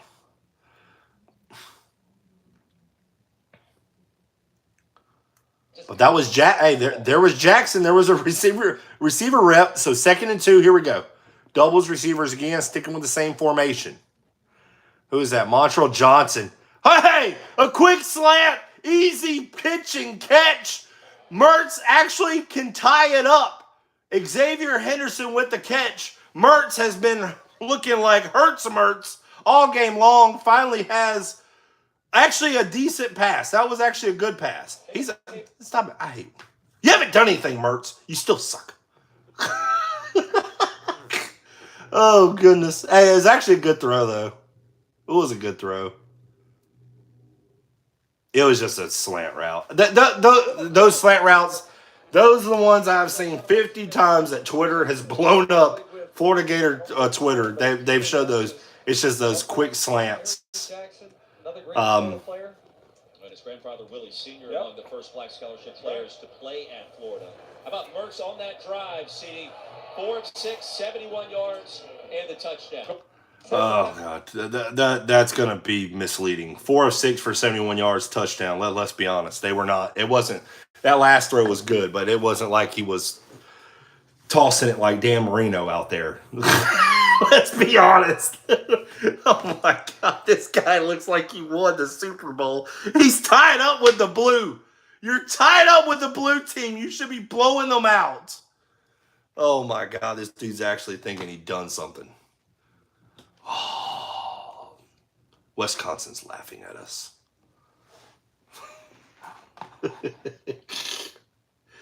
Oh, my goodness. Hurts a Mertz. All right, so here's the deal. This team is going to be very young next year and will probably go 7-5 or worse. Question is, will Scott Strickland and Napier survive? I think Napier will. I think Scott Strickland should have been gone years ago. Blake, as fun as it was for y'all last year, blowing out my Gamecocks 38-6. There ain't no way in hell y'all are doing that again. Mertz is a disaster. Hey, he just threw a touchdown. And they're probably, and you know what? The bad thing is they're probably not going to play Mertz again. Like, they'll probably stop him right there. So he's like, hey, look how he finished.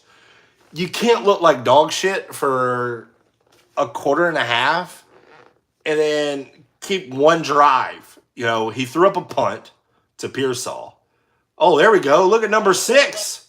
Who's that? Who is that? Well, number 6 is usually Shamar James, but that is not Shamar James. Who is that? Andy Jean. Andy Jean can fly. Andy Jeans, not mine. Yeah, it was a Michael Jackson reference. At the high school level. A little ball flip. A little ball flip. Oh. Andy Jean just wants the ball. Good looking receiver. Andy Jean is, man. You want to really go see how he stacked up against great competition. He played against IMG Academy. They kind of got blown out, but whenever he got all his touches and catches and touchdowns, whenever they were threatening IMG Academy. He was, I think he was at 100 yards, 2 touchdowns, 4 catches before IMG Academy pretty much just kind of blew their team out of the water. But it was like 21-14, and Andy Jean was carving IMG up. Let's see. Oh, my goodness, almost intercepted. Was that Miller? Gosh, this is what we have been told. Inconsistency at the quarterback position. Jack Miller, that should have been intercepted. That should have been 100% intercepted. Don't know why he threw that. Was that Jaden Robinson? Jesus. Yeah, that should have been picked. 2nd and 10, just run the ball and get out of it. Just run the ball. He usually does that. All right, Jack Miller rolling out to his left. Just an easy throw. And cuts it for a first down, but that's going to be the end of the first half. 7-7, orange and blue, tied up.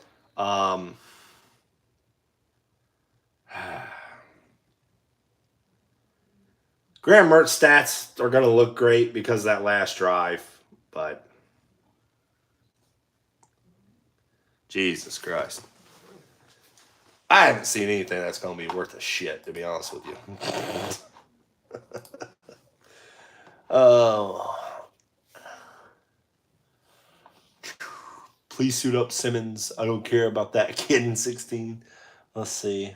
Wow, what a throw by Miller. Yeah, that was bad. I'm telling you, man, I don't know what it is about the Ohio State quarterbacks. They spend 1 year in Ohio State, and they just turn to crap. They only work in the Ohio State system. It only works in the Ohio State system.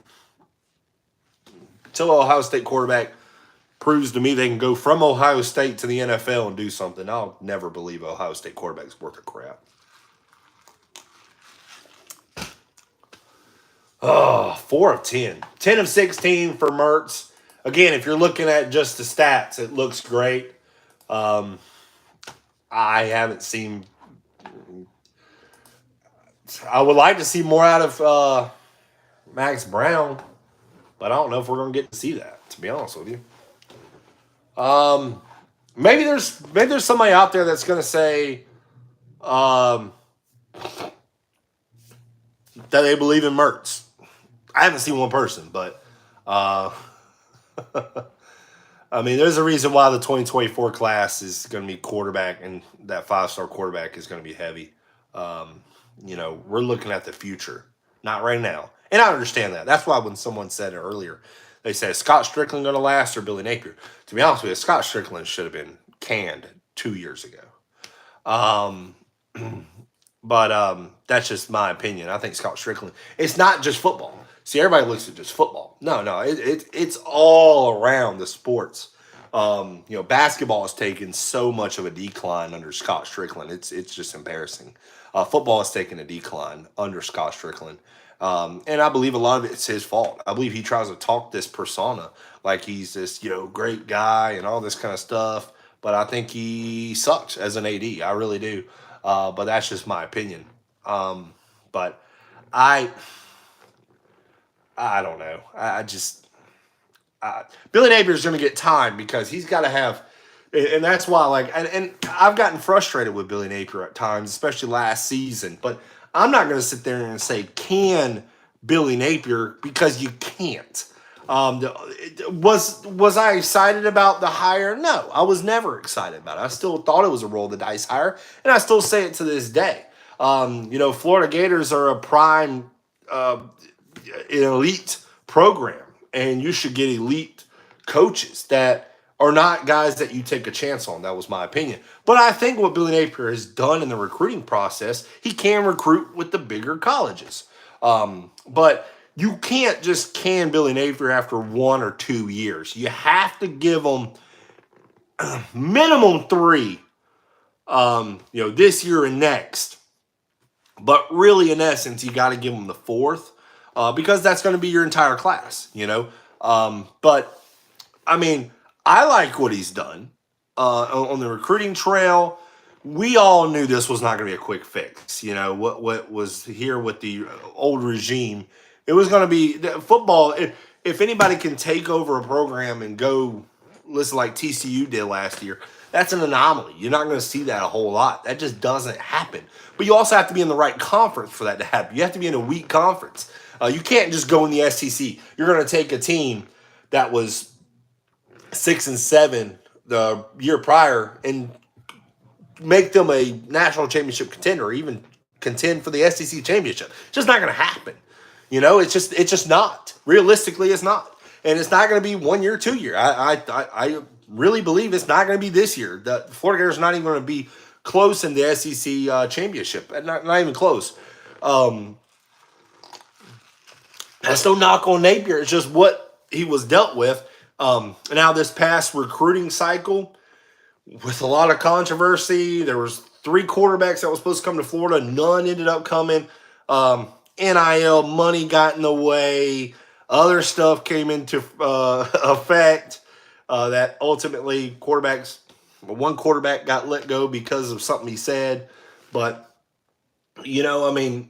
it's going to be a process. And, the guys that are in the 2024 class, you hope those guys stick around with what the Florida Gators got right now, because it's not going to be all sunshine and rainbows. It's going to be a bumpy schedule. It's going to be a bumpy course. It's going to be bumps and bruises until you get to year 2024. And that's what you're hoping for. You're hoping that class is what Georgia has built. Georgia didn't start out with Kirby Smart. They didn't jump out. What were they, 7-5? And then they went up to 8-4, 9-3. I mean, it was a process even for him for taking over for Georgia. So, I mean, this is all a process that I know people hate that word because I hate it. I hate the process thing. But, football is a game where you just can't, man, I'm just going to add a couple players and we're going to be national championship contenders. You just can't do that. But see, this is why I wish Lagway would reclassify. We all know this is going to be a garbage development system. Rather have the young quarterback get his reps while we suck. You're probably wanting him to do like what Quinn Ewers with he's at Texas. He did at Ohio State. He reclassified. But you're wanting him to, finish up early. I think that's what he wanted to do. I don't know if he can. I really don't think he can at this point. But, it sucks. But the future looks good. Defense looks good. I think so. I mean, this is the thing about like last year's spring game, what we saw. Offense looked spectacular. With Anthony Richardson.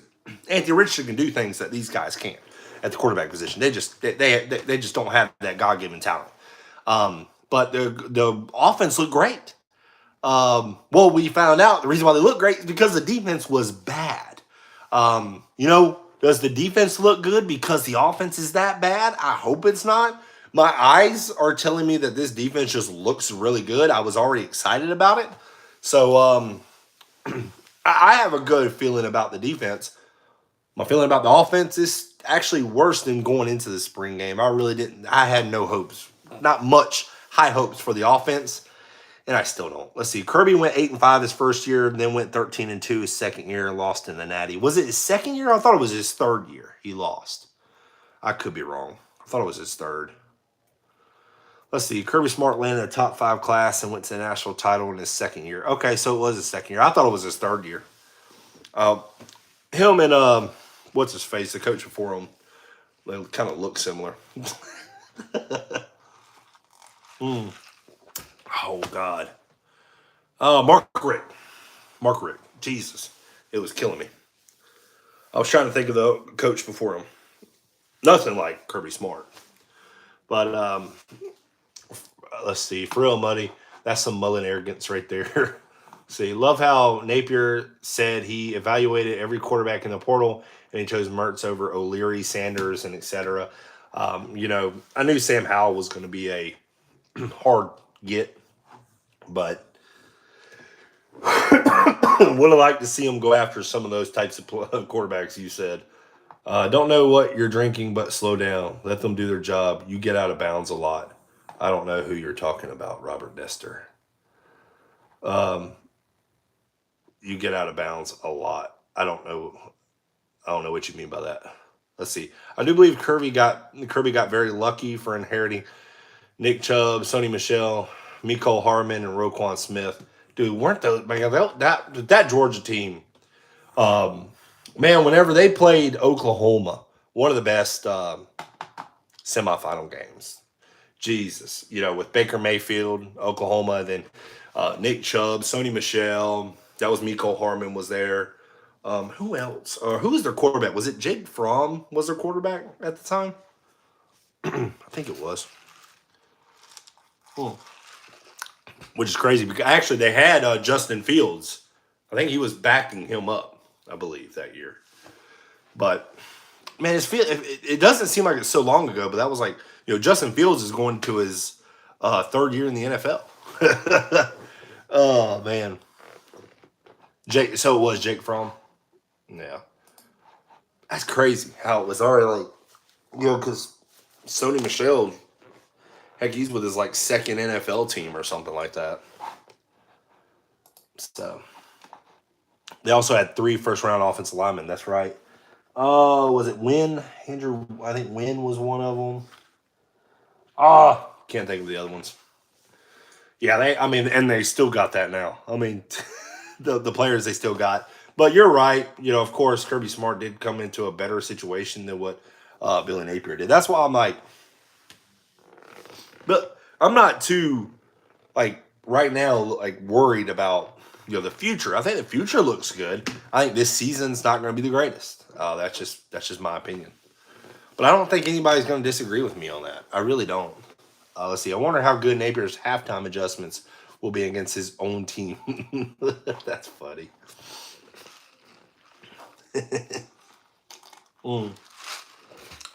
We'd like to see Max Brown a little more, of course. Let's see, that Miller throw. That Miller throw was nice. The other ones were not so good. The last 2 that he threw.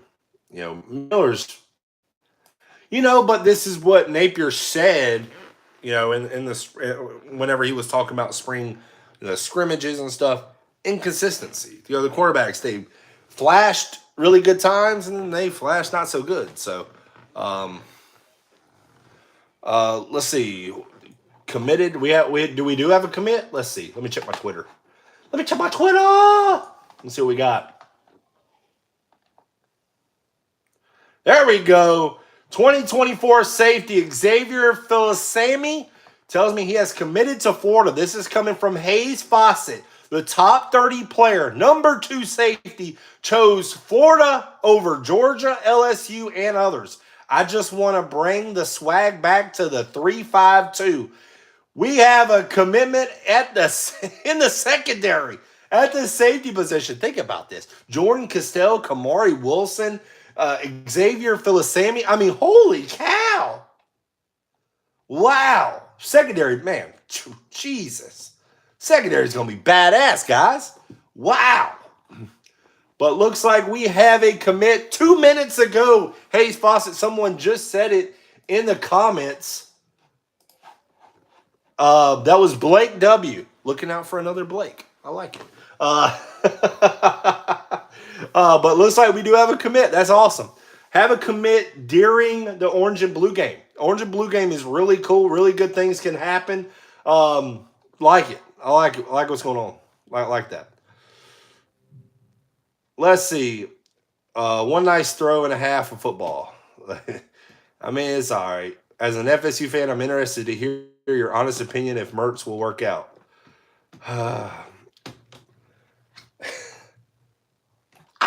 What I saw from Mertz, I wasn't a big fan of. And, you know, the stats, to me, I like, okay, stats are good to look at sometimes, but you also need to see what you're, you know, how those throws are. 10 of 16 for what, 140, $140, something like that. Looks good. I think he's shaky. Maybe it's with the new offense, but he's a statue. He doesn't really have much mobility. Hate that. The offensive line, not the greatest, but I would like to see Florida go after more quarterbacks. Would like to see that. But I thought Mertz did a couple of good throws at the end of the second quarter.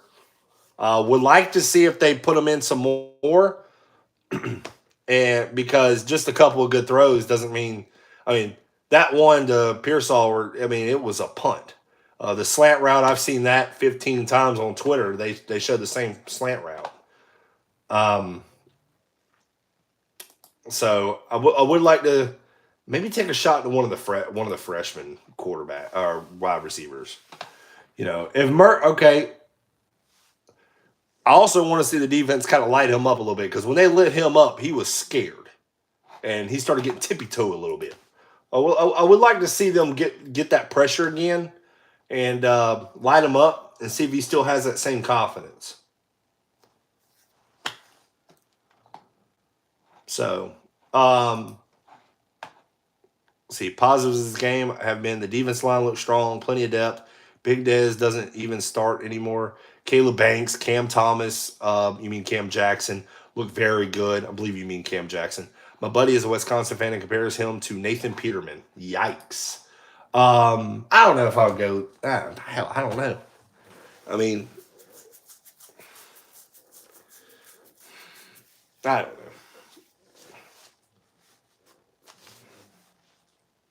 Let's see, Anthony Richardson. Coming back watching my guys perform, that's definitely a blessing. And then 2 weeks from tonight, Let's see what Anthony Richardson says. You're going to be walking on the stage of the NFL draft, and your life's going to change forever.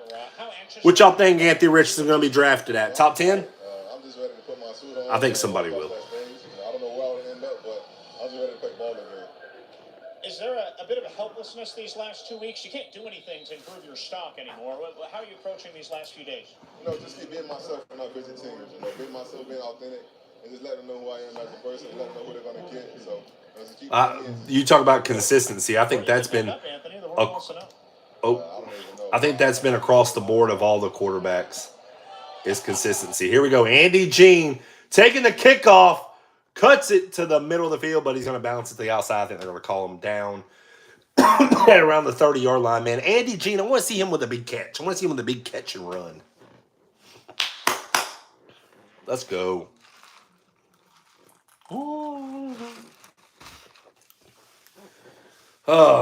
Okay, let's see. Let's see what Mertz has got. Let's see what we got. You going to be wearing a nicer suit 2 weeks from tonight when you go up on that stage? Oh, yeah, definitely. I love putting on a suit. Mertz. Let's see what Mertz has got.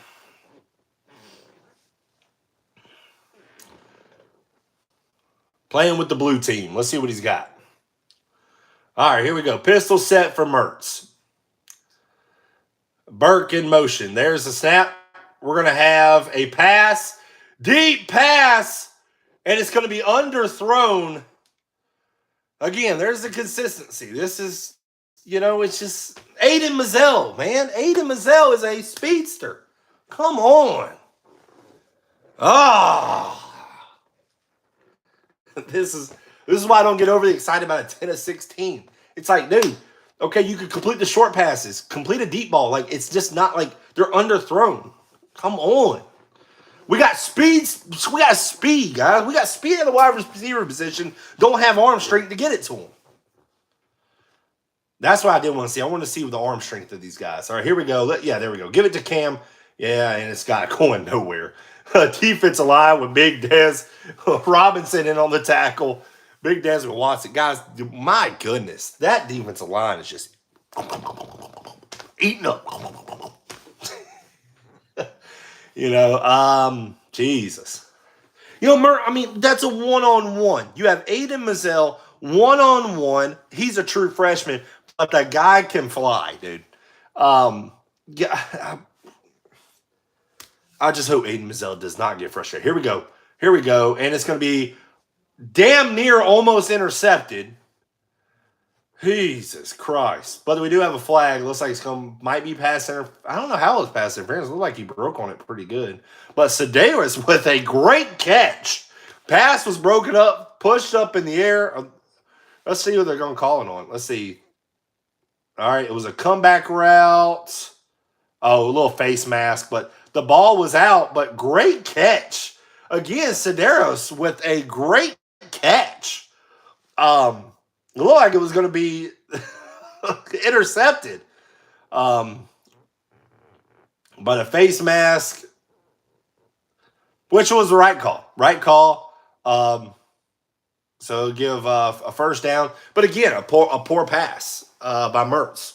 Gets kind of bailed out by a penalty. But that ball wasn't even, it was way to the outside.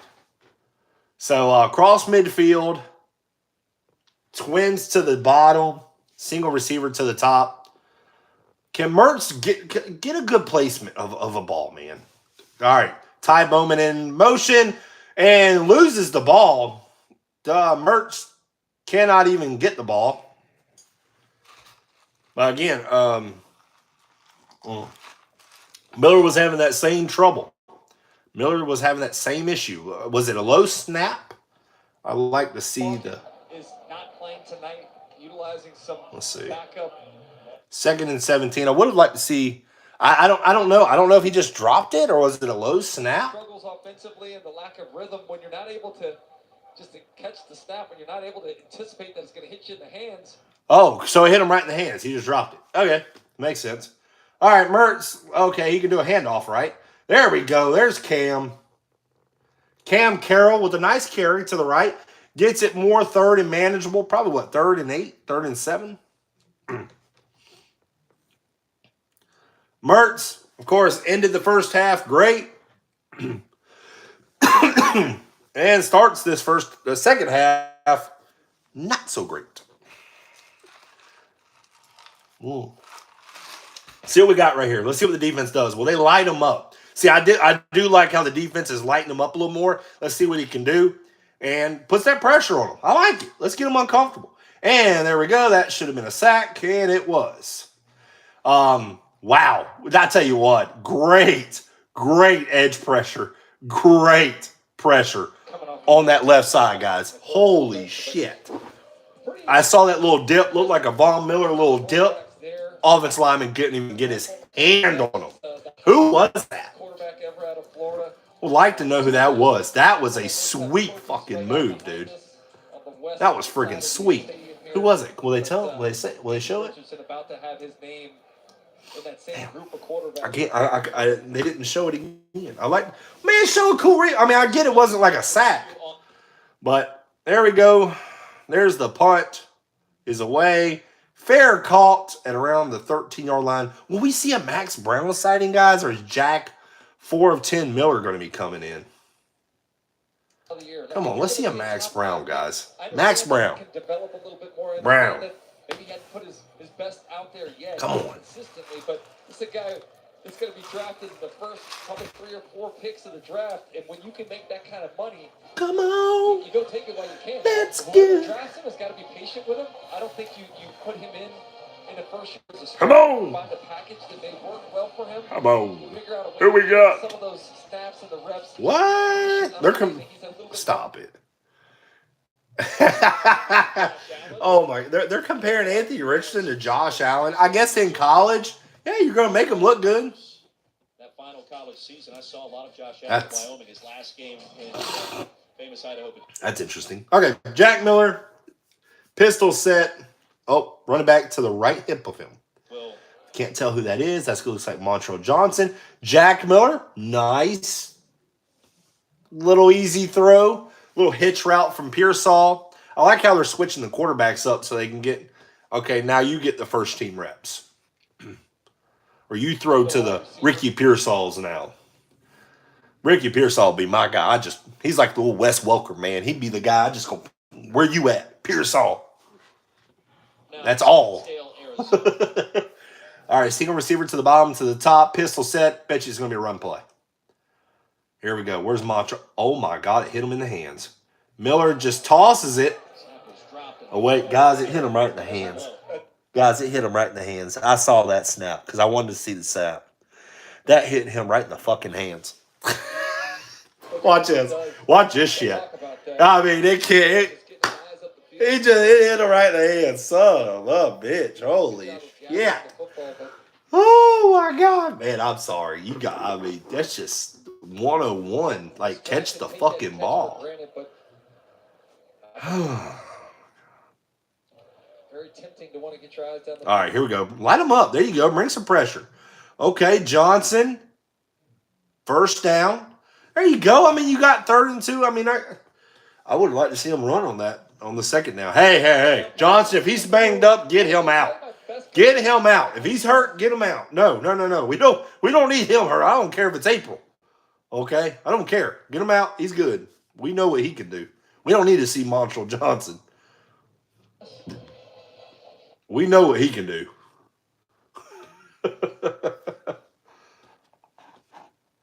We exactly know what he can do. All right, here we go. Pistol set. It's going to be play action. Miller rolls out to his right. Man wide open. Caleb Douglas. Midfield. Whoa, man was wide open. Jack Miller. Again, this is where the consistency. It's both quarterbacks. It's just. So right now I have what doctor said I have an ocular migraine. It probably comes from the Florida Gators. That's what the doctor says I have because I see stars and then I have a headache right after it. I have an ocular migraine. It's probably because of this. Pistol set. Jack Miller hands it off to ETN. ETN. Listen, that was a no-gain play, but he made 2 guys in the backfield miss.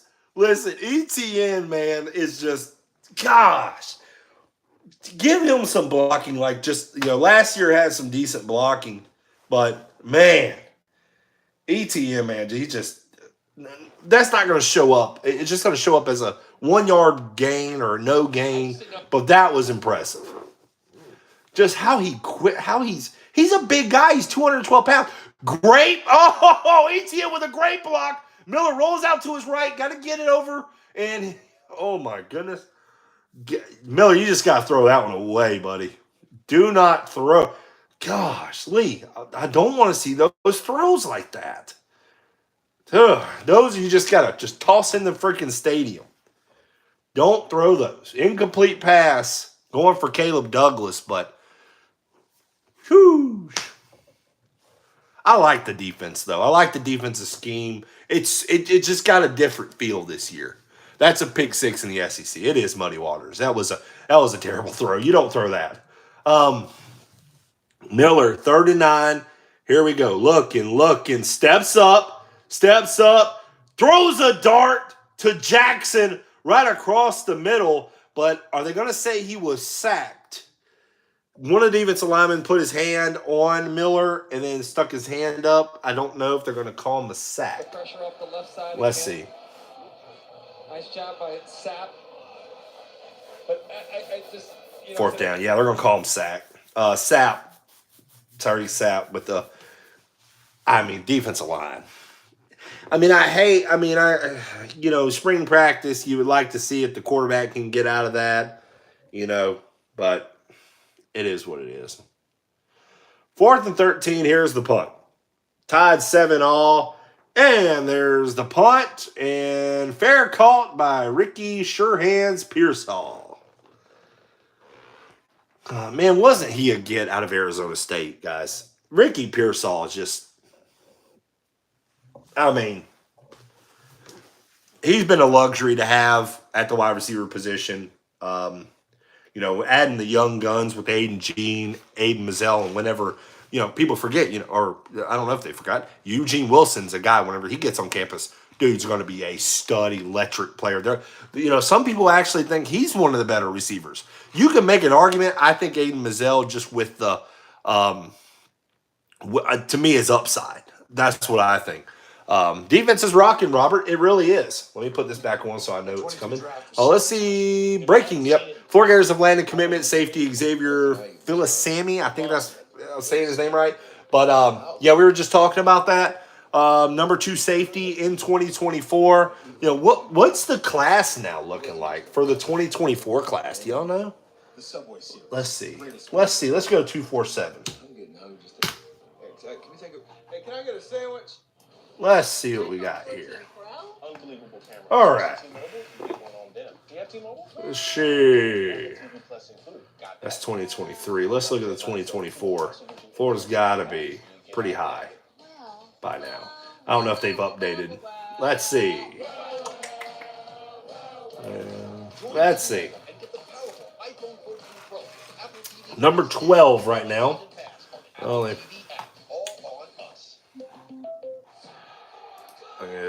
Well, this looks like number 12 right now, but I don't know if that's updated with the new commit. I don't know. I don't think it has. DJ Lagway, Miles. No, I don't think it has. So, right now, Florida's still 12th, but they haven't updated the safety Florida just got. Okay.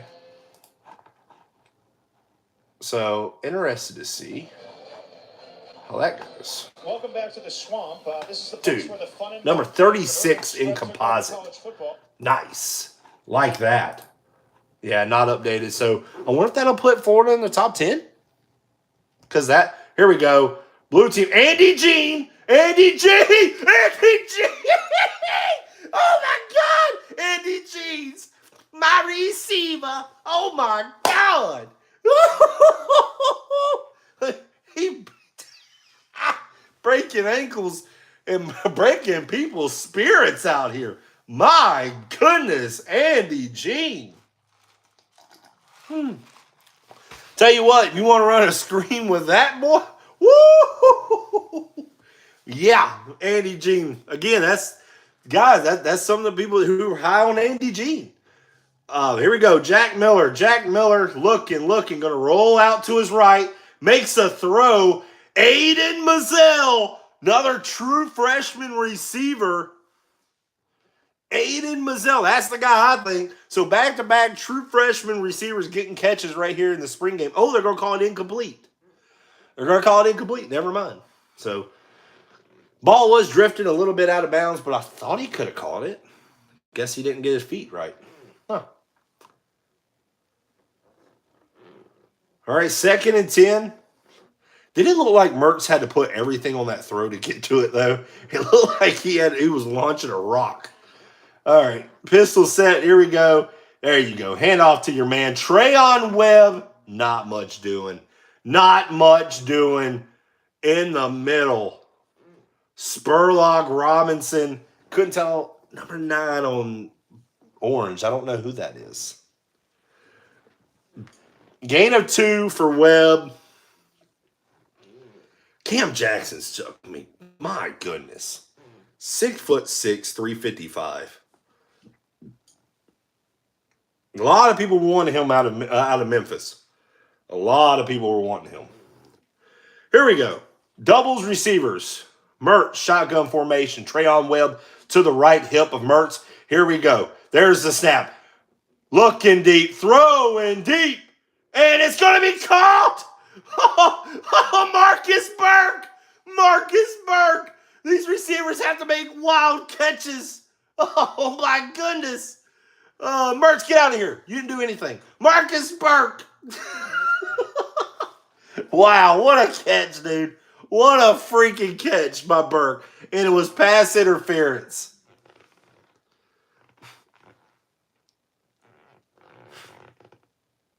I mean, underthrown, but Marcus Burke with one hell of a catch. Wow. That is absolutely great. Listen, Jakeem Jackson, man, he's had a rough game. He's had a rough orange and blue game, but you just can't do nothing there. You can't do. Actually, you can look back at the ball, but Marcus Burke with a poster. Wow.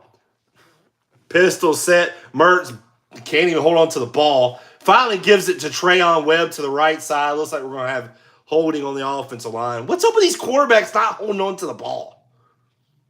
Dude, that was just... Look at that. Pass interference. Marcus Burke, control all the way to the ground. Burke's going to get reps, guys. We were calling for it last year. Yeah, he's going to get reps. He's going to get very meaningful reps. Marcus Burke putting on a hell of a show in the orange and blue game.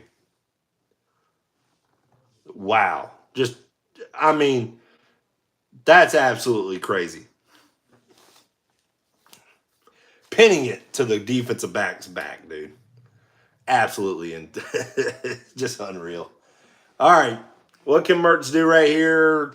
1st and 20 at the 43-yard line. Andy Jean in motion, and it's going to be a play action. Mertz looking, and he is going to toss it to his man about the 33-yard line, gain of 10, so gets the penalty yards back.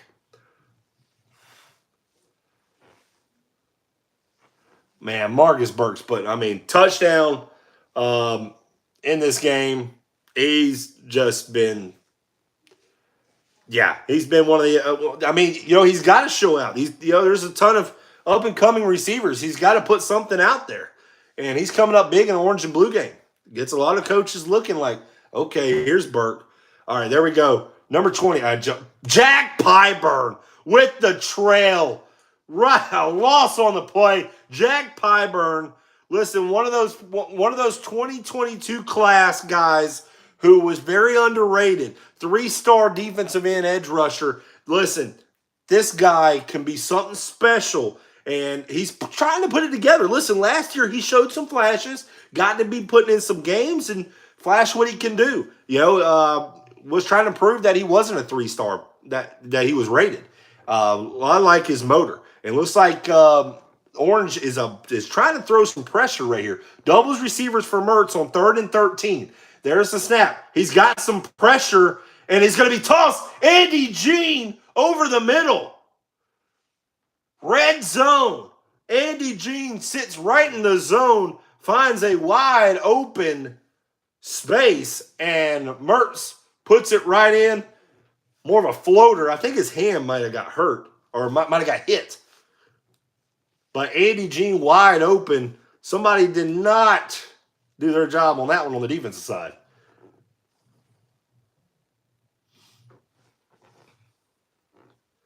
All right, so here we go. Pistol set. This is pretty much going to be the base offense. Pistol set. And Jack Pyburn in on the tackle of Trayon Webb. Jack Pyburn is going to be a guy that's going to be up and coming. I don't know how many snaps he'll get because, guys, this is just I think the defensive line, like a lot of people know, it's the depth's there. The depth's going to be, wow. Andy Jean is the number 2 wide receiver and better start. I like Andy Jean. Everyone's got their favorite. Andy Jean Andy Jean has, a lot of people say that he has the highest ceiling out of the 3 receivers, Eugene Wilson and Aiden Mazzell. Aiden Mazzell is, to me, a more Jerry Jeudy type. Andy Jean is more of an Amari Cooper type. I think he's, a bigger body. I think he can get, better 50-50 catches. Andy Jean, if he puts it all together, can, within down the line, coming out as a junior, he could probably be a day one wide receiver off the board, you know, if he puts it all together, because he has the talent. The talent's there. How crowded is the swamp? I don't think it's that crowded. Top 15, you mean top 5? Oh, let's see. Another 6 and 7 season coming, maybe even worse. Let's see. 247 class updated. Let's see what we got. See what we got. Oh, let me. There we go. They still got Florida 12th. So, but Xavier Philisami from McKinney, Texas, 4-star safety out of Texas. I mean, getting some guys, DJ Lagway out of Willis, Texas.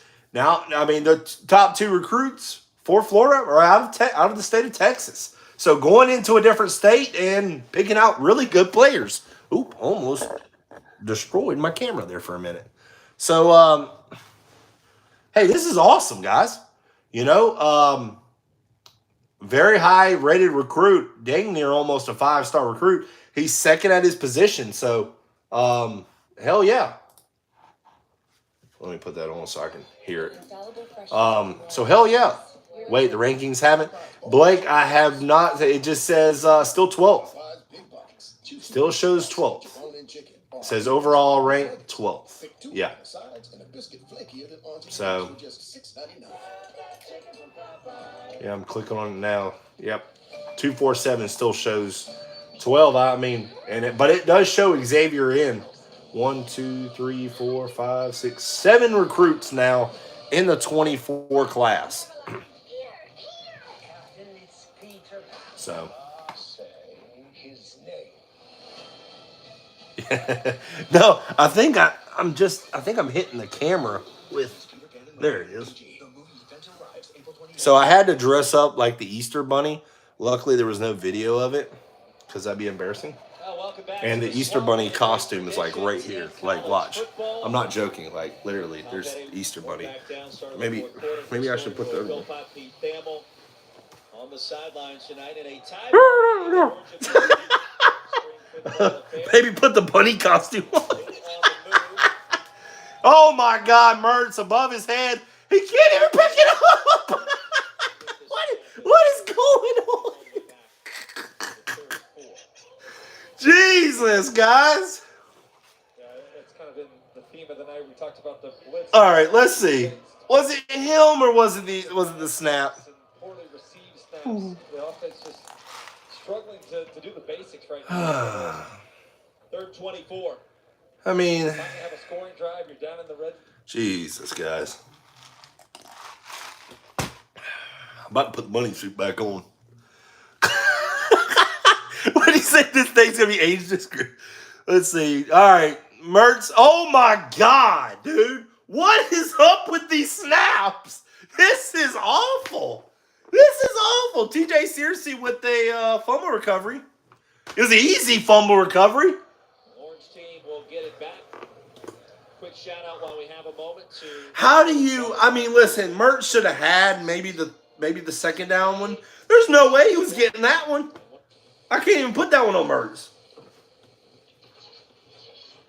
Timeout on the field. We will step aside. We've got plenty more to talk about here at the Swamp. I don't have a bag. I'm going to pull over and stretch my legs. I think it was supposed to keep left there. Hey, someone gave me a donation. Was it the bunny? Was it the bunny suit? Hey, I'll go full suit on if somebody wants to tip me a little bit. Hey, you were talking about getting age restrictions. I'll put on the whole suit. Let's see, Blaze commentary can make even a crappy offensive report. That's terrible. Look like we may need it to get through the upcoming season. Hey, man, I can make it interesting, okay? Hey, appreciate it, Crazy Anime Gamer, man. $5, man. I appreciate that, dude. That's awesome. Yeah. Center about to lose his scholarship, dude. He's about to lose everything, dude. That's bad. What in on God's green earth are we doing? Jeez Louise. This is absolutely horrendous. Hey, dude, can you tie? Yeah, you can tie. I don't even think they go into overtime. with these things. Hey, at least we had a commitment on here, guys. At least the good thing is with the spring game is not the greatest. It is just defense looks good. Again, last year the offense looked good, but that was because the defense made them look good. So, 7 points on each side is just terrible. Terrible. Man, if it wasn't for YouTube, I'll be bumping some music up in here. So, but YouTube, man, they like with anything, like you could say a whole lot of stuff, but if you play like Tupac or something one time, they like ban your whole channel. I'd be playing some music up in here because this is bad. I said this was Dr. Pepper, right? Might have to add something to this thing. All right, here we go. Max Brown? Is it Max Brown? Let's go. Double pass. Double pass. Double pass. Let's go. Oh, that's pass interference. That's easy pass interference. Let's go. Who threw that pass? It looked like my 3-year-old was trying to throw that. What in the world? That wasn't even close. Why did they even hit him? Jesus. Oh, my gosh. If Caleb Douglas didn't have that fumble, the Orange might have managed another score maybe. Yeah, and was that Jackson threw that? Forced the pass interference call. It was Taylor Spirito that was the... Who hit him? Was it Jason Marshall? No. I mean, really? 15 yards. All right, here we go. Down quickly, under duress. Max Brown. You know what, though? I don't like that. They throw a deep pass and they don't even throw it with Max Brown, though. Like, come on, give Max Brown a shot, dude. All right, 2nd and 18. I don't know what just happened. They kind of cut it off. To the -48. They lost 8 yards somehow. All right. Come on. All right. At their own 48-yard line, Twins receivers down at the bottom, single receiver up top, Max Brown. To the left of him, I don't know what running back that is. Let's see what Max Brown can do. Come on. All right. Snap was to the right. Hands off to his man. Lowers the shoulder. That looks like Montrell Johnson in on the carry. I thought they took him out. I don't know why he's still in there. Brown got sacked. It must have been because I didn't see. Dog it.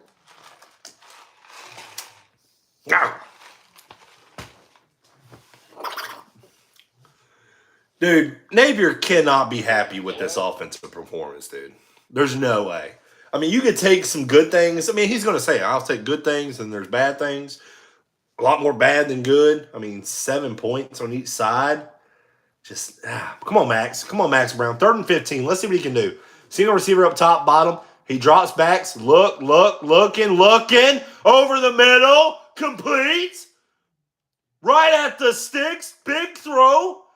Xavier Henderson, Max Brown. Is it a first down? Doesn't matter. They're going to go for it regardless. You got Montrell Johnson. You stick it up the offensive lineman's ass crack, and you go right in through him. Jalen Kimber in on the coverage. 1st and 10. Big throw by Max Brown on 3rd down. Let's go, Max Brown. Oh, we got a late defensive guy coming in. Nope. Coming back off. Here we go. Max Brown. Hey, my thing was starting to buffer. You better not buffer. I'm going to buff your head. All right, here we go. Hey, stop it now. Max Brown. Here we go. There's the snap. Low snap. Max Brown looking deep. Throwing deep. It's going to be incomplete. Double coverage. Caleb Douglas was his intended target. Yeah, that was just a hot route probably. That was a one-step drop, and you just toss it. Great block.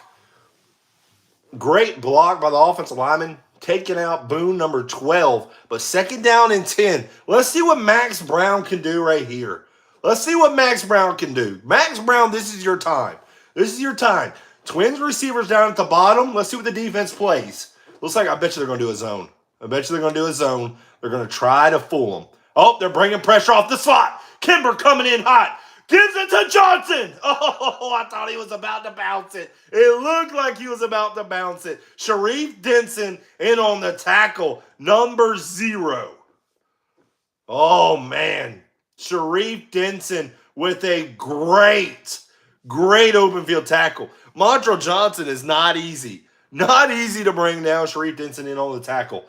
7-all. 10:35 left in the spring game. 3rd down and 7 for the Gators and Max Brown. Twins receivers down at the bottom. Single receiver up top. Will Max Brown go after? 1-on-1 up top. Max Brown looking. There's the snap. Looking. Got his man. Oh, incomplete. Max Brown over the middle to Xavier Henderson. A drop pass to Xavier Henderson. Max Brown did the right read. Right read to Xavier Henderson. Got him, looked, he got to complete that. Max Brown with that was actually a good pass. That was a good pass. 2 good passes on that possession. Xavier Henderson's got to catch that. See, these are the guys, the receivers. Marcus Burke has elevated himself. Xavier Henderson, a guy who a lot of people are high on, he has plummeted during this game. Xavier Henderson just, again, inconsistent. Been inconsistent. Here's the snap. There's the kick. End over end. No good. Trey can't smack shit. Has missed his 2nd field goal of the game. Trey Smack. He just needs to smack himself in the face because I don't know what he's doing. I mean, misses an easy 20-something yard field goal, just hits the upright and can't drill it in. Max Brown showed a couple of things on that drive, though. I mean, I'm not really worried about the field goal kickers. I mean, but, well, you say you're not worried about them until you really need them. Got the sunglasses. Billy Napier gets a recruit today. If you haven't heard, Xavier Filisami, the 2nd-rated safety in the 2024 class, has committed to the Florida Gators. Out of McKinney, Texas, listed at 6'1", 180 pounds. The number 36 rated player in the country, and number 7th rated player in the state of Texas. So another defensive back that the Florida Gators just keep piling on. A really good group of safeties and defensive backs that the Florida Gators have gotten over the past couple years. They're just adding to it. In that class, there's 7 total commits for the 2024 for the Florida Gators. DJ Lagway, Miles Graham, linebacker, and the son of Ernest Graham, Florida Gator great at the running back position. Miles Graham plays linebacker. Or Darius Hayes, another linebacker. 2 running backs, Chauncey Bowens, and who the Florida Gators just got a couple of days ago, Kanan Daniels out of West Point, Mississippi, another 4-star running back, and then Josiah Davis, another safety, the number 510th rated player overall. The Florida Gators are adding to the 2024 class, and it's great to see. Right now, the Florida Gators stand at number 12 in the overall rankings in the 2024 class. But again, it's only 7 players. The teams ahead of the Florida Gators have a ton of recruits, so their numbers are going to look better right now. But the Florida Gators in recruiting in the 2024 class are looking really good. I'm probably more excited about the 24 class than I was the 23, even though I'm very high on the 23 class. But here we go. Let's see what Mertz can do. Play action. Tosses it out to his tight end out of the backfield. Is that Elkins? No, I don't think that's Elkins. Isaacs. I think Elkins left last year. Believe so. So many tight ends. Okay, so Mertz calmly, he froze the linebacker enough to get it out to his tight end right over the top. So great little read right there. So pistol set. Is that Webb in the backfield? Maybe Webb. Looks like Burke in motion. Mertz hands it off to his man. Cuts it up to the middle. Nice gain. That's going to be Cam Carroll, gain of 7 on the play. Score is deadlock 7-all, 8:40 left. Here's what Billy Napier has to say. Is that a good situation when Chris Doering said maybe you think a little less and it helps you move down the field? Yeah, 2 minutes before the half, did a good job getting some completions early and then took a calculated risk. Yep. And then to manage the pressure and throw a touchdown, I thought it was a good sign. So, has tonight been a good test of Graham working through adversity? There were some dirty pockets, like you said earlier. All right, here we go. Graham Mertz looking deep, throwing deep, and nobody there. This group up front is creating so. Like Neighbor says, and he's right on. The group up front has created just total chaos for these quarterbacks, but Graham Mertz really just kind of throwing that one away. Double coverage, just nothing there. May have been a one read only, but nothing there. Looks like Andy Jean to the top, Ty Bowman in the slot. So twins to the top, Marcus Burke down at the bottom. Pistol set, Cam Carroll in the backfield. I'm starting to remember these players a little bit more.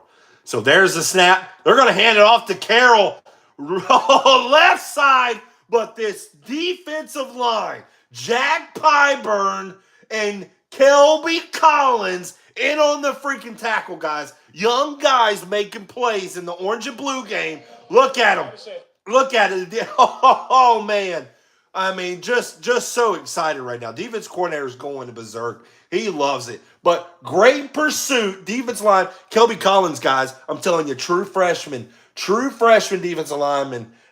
He's going to be taking snaps from higher guys, from juniors and seniors. This guy is that fucking good. Okay? He is that guy. He is that fucking good. He was the highest rated recruit for the Florida Gators this past year in the 2023 class. He is a guy you're going to see on Saturdays as a true freshman. He's just fucking good. Sorry, hey, I'm excited about him, dude. I'm excited about some of these fucking freshman players, dude. I'm really excited about that. Hell yeah. Below average, that's disrespecting average. Getting an opportunity to play. I'm excited about some of these defensive linemen, though. I'm really excited about that. Let's go. I'll probably have to do a separate video. Probably after the game I'll talk a little bit or whatever, but I'll make a separate video. Probably come out tomorrow. I got a lot of shit to do tonight. Oh, man. I came home and I set up. I got off work at 5. I was going to set the stream up around 6. Had no time to do really anything that I usually do. Probably got to hang out with my 2-year-old. Hey, you think I'd scare him if I brought this? Just like Easter Bunny came late. Oh, we're putting Jack Miller back in, dude? I thought Max Brown did a little bit of something. Come on, dude. All right, ETN left side, first down and more, down the sideline, pushed out of bounds. Trevor ETN eating up those yards, 6:17 left in the ball game. Who do you need a big play from? Your big playmaker, Trevor Etienne, going to the outside. Kimber, not a match. Trevor Etienne, just too fucking good. Trevor Etienne's going to give defenses fits this upcoming season. Excited about Trevor Etienne. I've been excited about him, but okay, ball right around the 38-yard line. Pistol set, single receiver to the top, bottom, doesn't fucking matter. Give it to Etienne. Spins his way to a 7-yard carry brought down by Shamar James. 5:40 left in the ball in this orange and blue game. Trevor Etienne with 2 nice runs. Man, I'm telling you, 7-yard gain. It's an impressive 7-yard gain. Trevor Etienne can go in such an enclosed space and just fucking spin out of it, dude. It's just impressive to see. Just like his brother Travis Etienne used to be at the University of Clemson. Here we go. In the backfield now. Not sure it's not Etienne. Pistol set. It's going to be Montrell Johnson trying to do Etienne things, but he's going to lose about 5. Listen, Montrell Johnson is more of your north-south runner, trying to make some ETN moves. He ain't that guy. But Montrell Johnson, just really not much there. Defensive line had great pursuit. Looked like they knew the offense was trying to lean on that run game a little more. I'm super bummed that Max Brown's not getting an opportunity on this drive, though. 3rd down and 8. You know it's going to be a throw.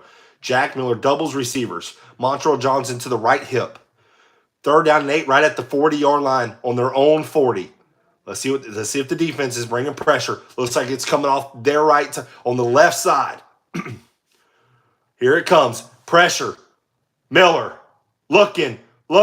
Not much there. It's going to be batted down at the line of scrimmage. Monnery in on the pursuit of Jack Miller. Miller saw the pressure coming. Was hoping the offensive line would maybe give him enough time. Jack Miller trying to do some spin around shit that I'm not sure why. I think I've seen enough from Jack Miller in my time at the University of Florida. I'm good. I'm good. All right. So a punt coming right now, and there's the punt. High arcing punt. And Pearsall's going to pick it up around the 22, and he's going to be out of bounds around the 23. So that's where Orange team will have it. 1st and 10, score deadlock, 7-all, 3:36 left in this orange and blue game. Someone asked earlier if the crowd was crowded. It's not. It's about what it was. Not last year. Last year was going to be because Billy Napier's first year. I think there was probably more people there than this year. All right, here we go. Let's see who we got coming in. Is it going to be Mertz, Desmond Watson? So what will the blue team do right here? Who we got? All right, let's see. Let's see who's in. It's got to be Mertz, right? Yeah. Mertz in at quarterback. Let's see what he can do. 3:36. 3 down linemen for the Florida Gators. I think somebody's going to be coming.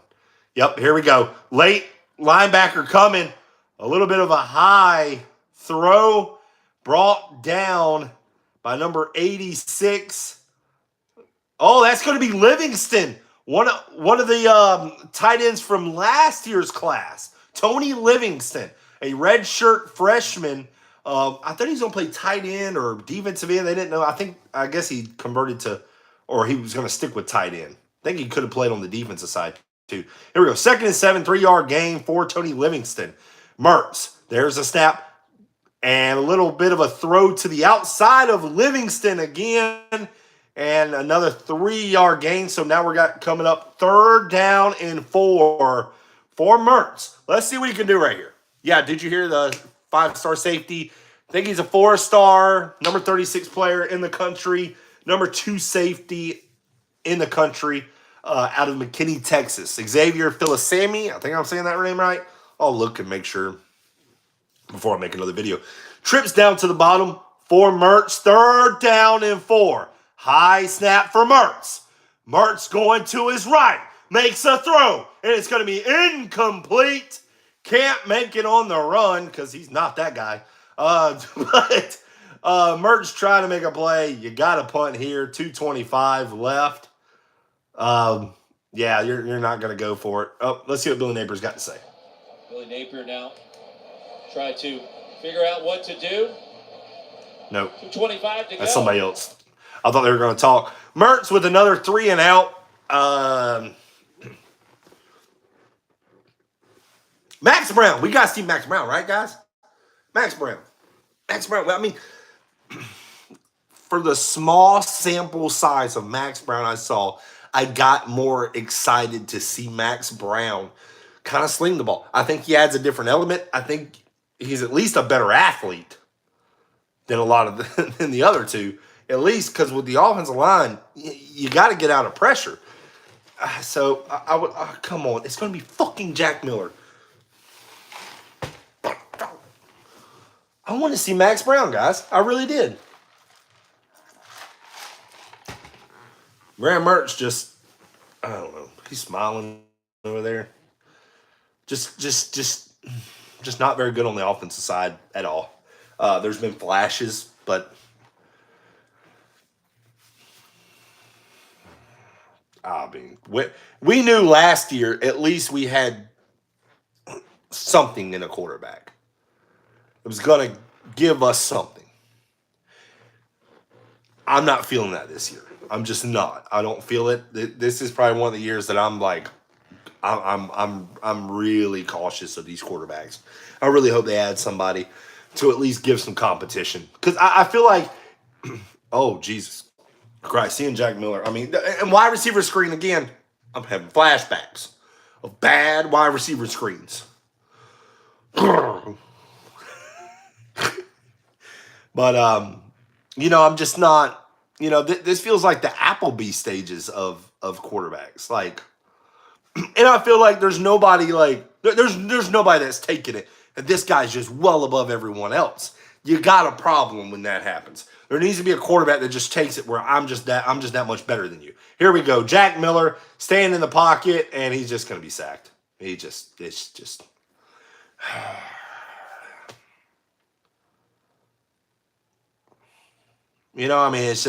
when there's not that quarterback that's going to be like, dude, I'm just that guy. The other quarterbacks just get lax. Okay, they're going to stay with what the other ones are, and they're all just, or especially the two, are just mid as fuck. Like, it's just yeah. It's who Graham Mertz is what I saw at Wisconsin. I mean, people thought he was going to be different. I didn't. I'm like, dude, he was the same guy at Wisconsin. His completion percentage was going bad every single year. Like, it was going down. If you can't make it in a conference like what Wisconsin's in, you just can't make it in this conference. And is Florida defense that great? The offensive line's not really helping out the best. But 3rd and 20 right here for Jack Miller. One thing for sure, Graham Mertz is going to get a shot at getting in field goal position. I mean, it's going to be pretty evident right now. Let's see. Jack Miller just going to find someone over the middle. That's going to be number 81. Who's that going to be? Arliss Boardingham, who I'm high on. I like Arliss Boardingham. He's going to be either redshirt freshman or true sophomore. So it's his 2nd year with the Florida Gators. Hurt a lot last year, but they're high on Arliss Boardingham. Big looking tight end. Hopefully he can come into his own. 12-yard catch for him. Pretty much just kind of giving them that. It was 3rd and 20. So Jack Miller was just an easy fucking throw. Let's see. I bet you they're just going to say punt it, fair catch it, don't try to run it. I want to see what Mertz does. 101. Shit, it's going to be prime. I mean, these punters have not been, they don't have the legs. They're not kicking it 60 fucking yards. So you're going to get it right around midfield. Let's see if I'm right on that. All right. And it's going to be right around midfield. I haven't seen a punter that can just blast it. So, a 45-yard line. So, right around midfield. Mertz has got, I mean, really, these kickers, well, Trace Mack has missed both of his field goals, but Mihailik's got a leg. We know that. Mertz really just needs to move the ball 20 yards from Mihailik's range. About 20 yards from Mihailik. Mihailik, I feel like, is he kicks him better when he's longer. Wow. All right. Let's see here. All right.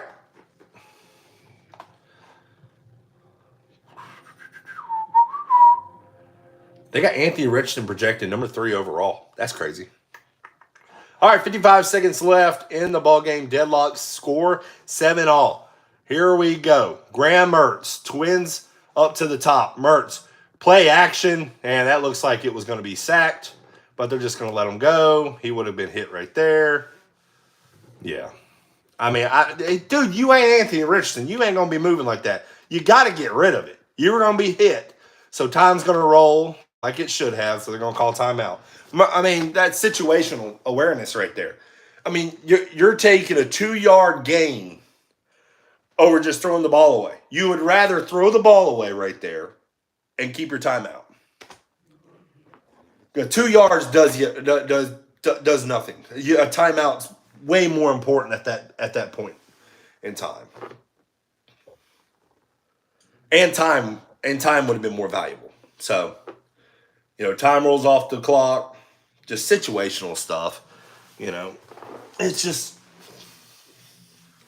a quarterback that's been in college football for as long as a Graham Mertz has should have that awareness. He does not. That's alarming. That's the kind of small shit that you should be like, oh, wow. And people may not realize that. People may not go, well, okay, it's his first time with Florida. Okay, maybe it's his first time with Florida, but it's not his first time in situations like this. He's been a college fucking quarterback for 4 fucking years at University of Wisconsin. So he should know situational awareness, down and distance. He should know throw it away, keep your timeouts, and keep more time on the clock. So now, if that happened in a game, Florida's fucked, I don't really know if they're keeping up with the timeouts, to be honest with you. But it's just something that is alarming to me. Consistency is another thing. But all the quarterbacks. Can't even say much about Max Brown because Max Brown hasn't even been in there enough for me to evaluate or anybody evaluate. Made a couple of good throws, I thought. One was dropped for a first down. So, kind of upset about that.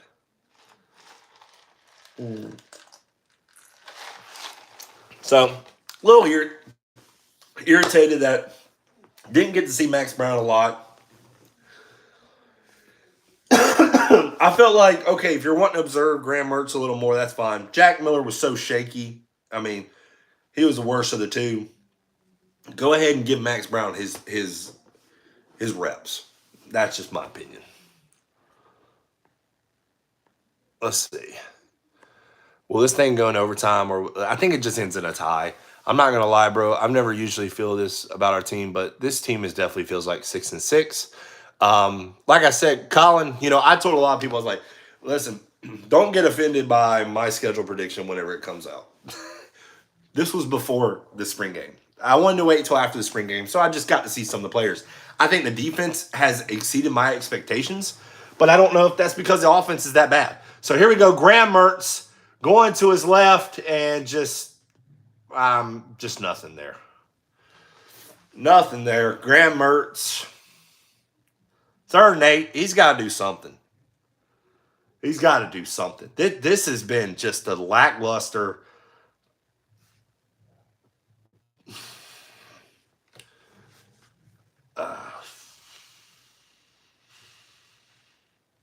Jesus Christ. 3rd and 8, 34 seconds left. Ball at the 47-yard line for Graham Mertz. Twins or doubles receivers. Carroll to the left hip of Mertz, and he's going to be sacked. Great defensive pressure by Chris fucking McClellan. Like that, but it looked like Graham Mertz was fucking scared anyways. Didn't even feel the pressure. He just, and there's no stepping up. He just stands there. He doesn't step up. He just stands there. He either stands there or then he just rolls out and he can't. Dude, when he rolls out, it looks like he's throwing a fucking brick whenever he's throwing. It's like he's throwing everything. I don't know how good the arm strength of these quarterbacks does not look the greatest. So 4th down, they're going to punt, right? They're going to have to. I don't think this game goes in overtime. In a spring game that may end in a 7-7. Yeah, I'm about to say, I don't think it goes into overtime. In 4th and 16, you're just giving it. I mean, this is bad. It's bad. There we go. Offensively. Defensively, I like what we saw. But, all right, here we go. 18 seconds. I would like for him to put. I think he won tonight, Chris. The punters have been the busiest folks. That's sad. Punters have been the busiest people on the 18 seconds left in the ball games. My stream may be behind a lot of people. But if you're streaming it, you're probably right there with me. I think he's a reason you look towards the ball. Say, okay, we got something here. It's going to be a little different. He'll tell you it's going to be different. Man, think about it, though. That's not a bad plan, right? Run the ball, play defense. We know that Billy Napier's teams have typically been able to run the football. You got to.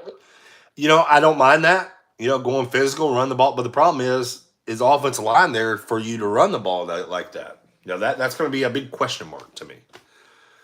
I'm going to watch a rerun. That's probably cool, Brock. I might dabble in it too. Let's see Jack Miller. Let's see play action.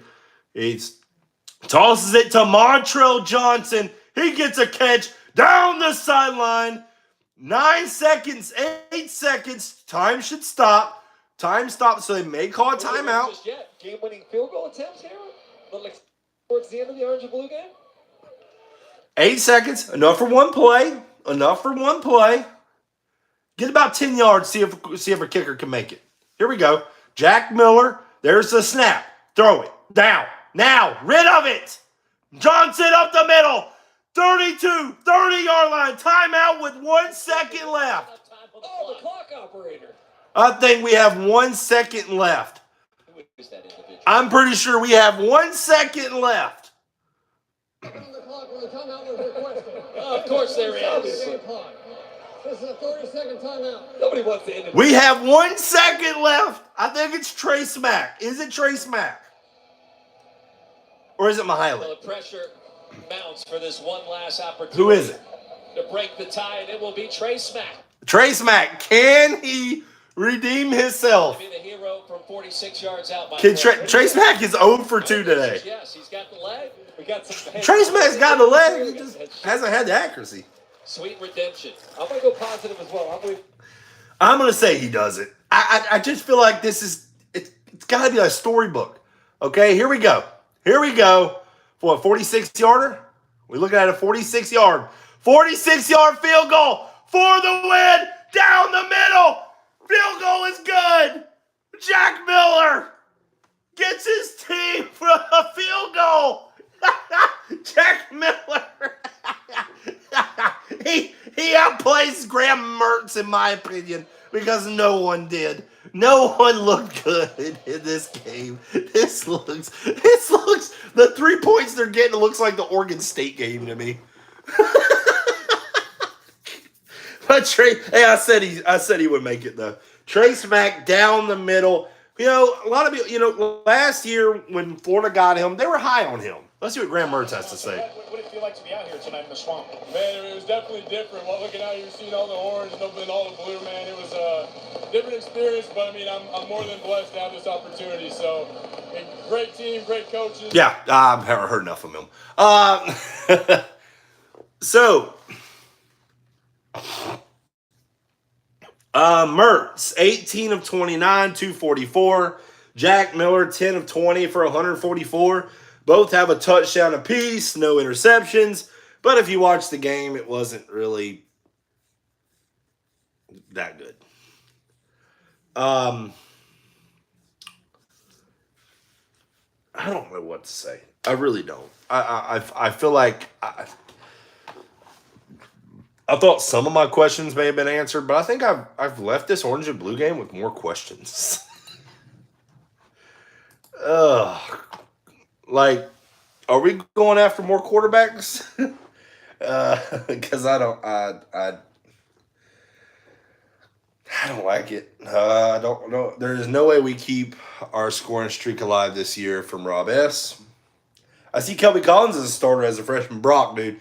Kelby Collins is a badass. Said that whenever just put on his high school tape, dude. He just looked like fucking just a beast. He looked like Kayvon Thibodeau whenever Kayvon Thibodeau was coming out of high school. I mean, just an absolute freak. I think Miller by far, he looked loose. Mertz looked horrible.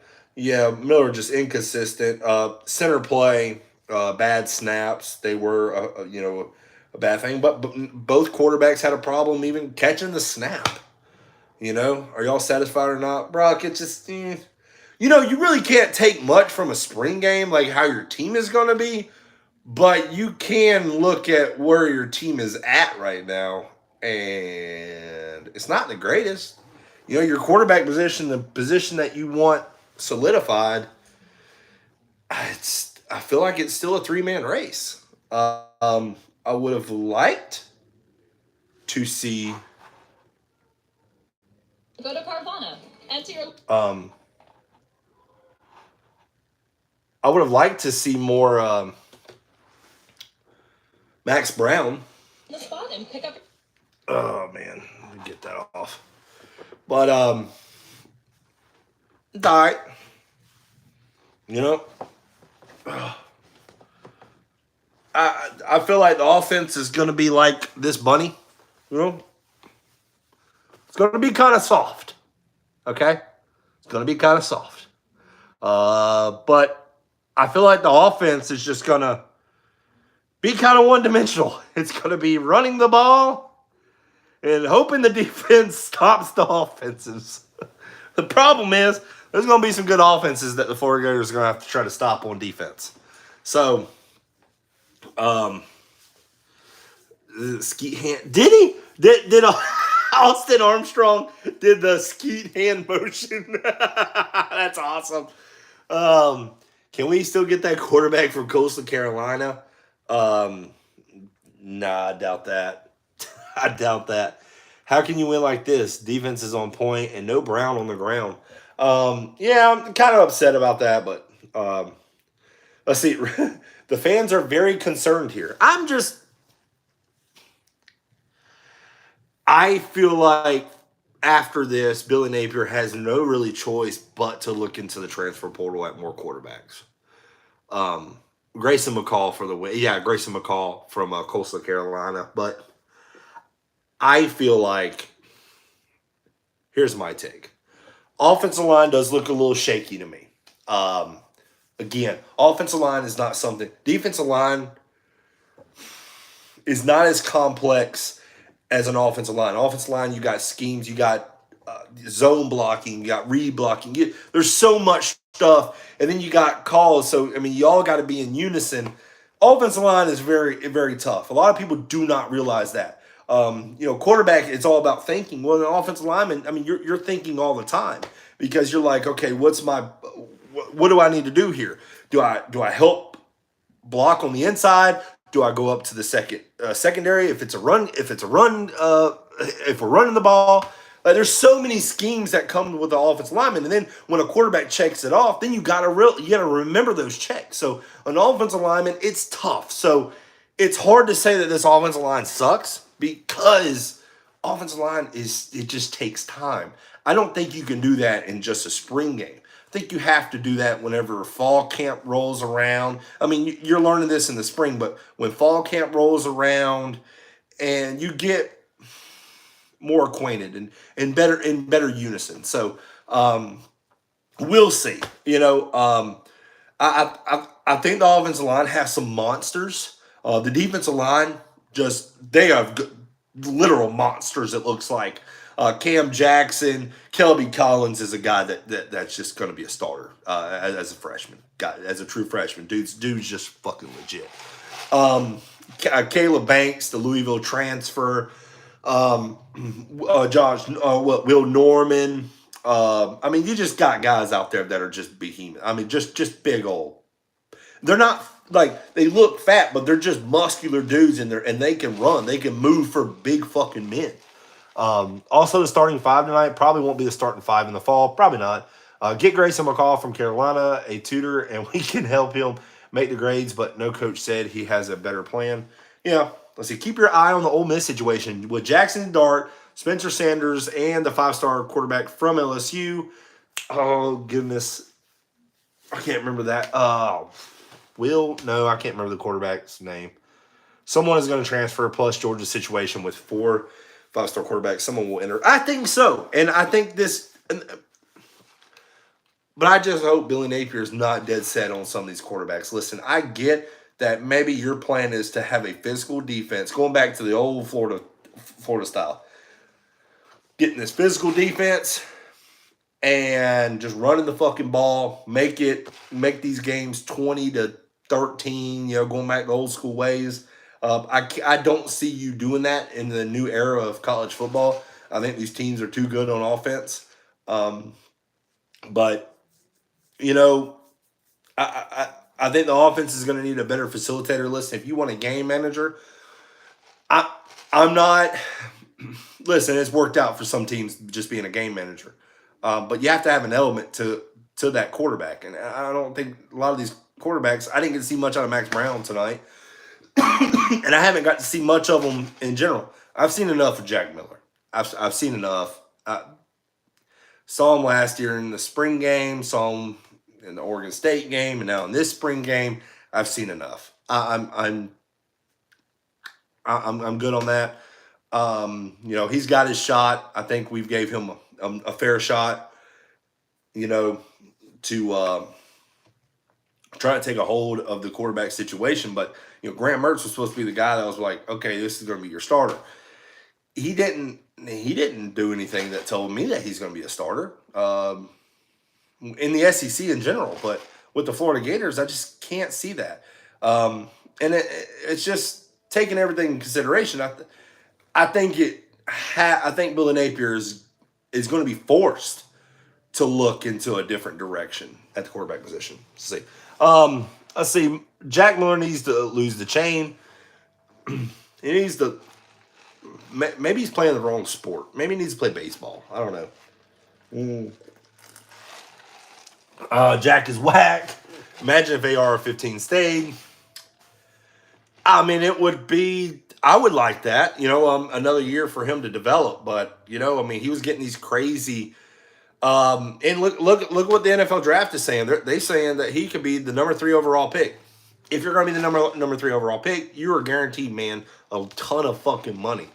Can't fault him for wanting to take care of his family. I just can't. I would do it. I would do it. If somebody said, man, you're going to get 4 years, wherever these contracts now with $25 million or whatever, hell yeah, sign me up. So Max Brown was underwhelmed. Just overthrew everybody. I didn't get to see Max Brown very much. I mean, I thought he played 2 or 3. He overthrew one, I know, on his first drive. He got thrown once. I just thought he didn't get into a rhythm. He didn't get that chance to be in a rhythm like a Jack Miller or Graham Mertz. He didn't get a rhythm. Once he started to he threw 2 good passes. I felt like he did. Felt like he made a good read. Hit Xavier Henderson right in the fucking numbers, and he dropped it. It should have been a first down. They tried to kick the field goal, and he missed it.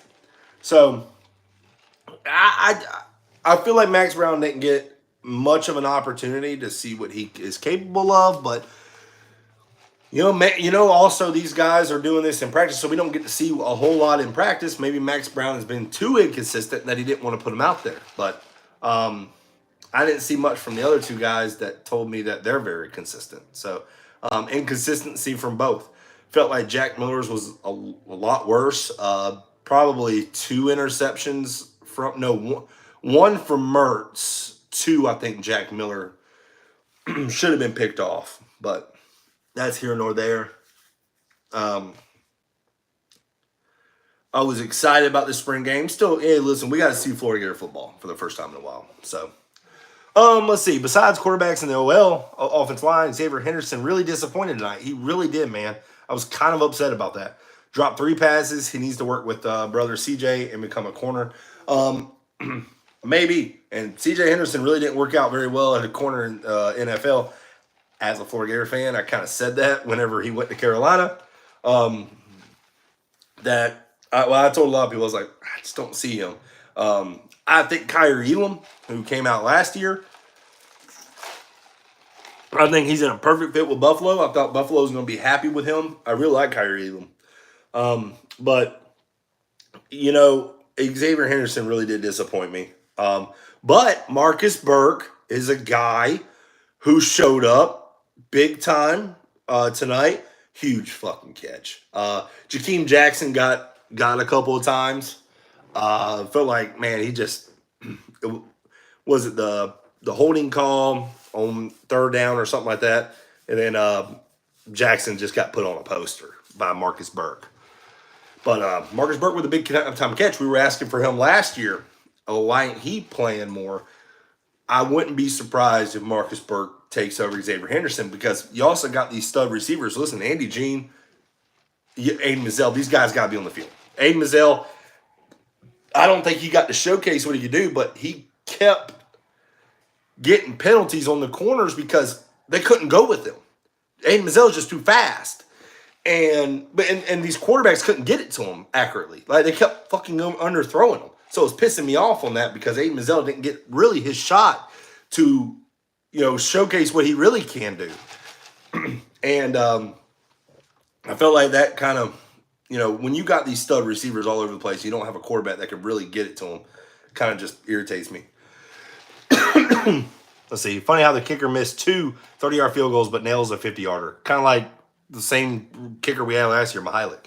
So Lagway ain't coming if they only win 6 games. No way. I think a lot of people would even know. I think even DJ Lagway. I think Billy Napier even knows. This is not a year where you're winning double-digit wins. Not even going to come close to it. I'll make a video and tell you my prediction of Florida Gator win-loss. I wanted to wait till after the spring game, and we'll go from there. Looks like our defense is going to be the best this year. I think my expectations were coming in. I was like, okay, Graham Mertz is going to be a game manager that can get the ball here and there to his receivers when need be. To me, he's too inconsistent. The defense, I was like, okay, there's going to be a lot of guys. Will they mesh together? Will they be okay? Man, I feel like the defense is going to be fine. You look at the players individually, and then looking at how they play, dude, these guys fucking fly to the ball. These guys are flying. So I really like that. I really like the way the defense played. They played hard. They not too many defensive plays where they were out of position. There was a couple, but they gave the offense fits. I really do believe that. Cam Jackson was a destroyer. Caleb Banks, Kelby Collins, just some of those guys, they were just menaces. So, but yeah, I bet Henderson will transition to cornerback in the NFL. Can't catch, but he's 6'3" and fast. He is fast. He just underwhelming, man. Let's see. The defense is not going to be good. The offense was just trash. That's Colin LaRoche. And, we saw that last year. Is it? The offense looked so spectacular, but the defense was so bad. Remember, they were 131st in 132 teams in third down defense. So, was the defense was the offense that bad? The defense looked that great? Was it like last year, just a flip-flop? But, yeah, I think Florida has to go into the portal. They have to look for another quarterback. They have to. I think it's inevitable. You can't go into the fall with this. I don't think you can. And I think Napier knows that. He's not dumb. Let's see. Yep, unfortunately. Let's see. Wilson, number 5, broken by a freshman for a touchdown. UT might dog us this year. The defense can't be good while Mertz goes 3 and out all game. Let's see. Freshman. Oh, that slot. Yep, Jackson. You're talking about the slant route to Jackson.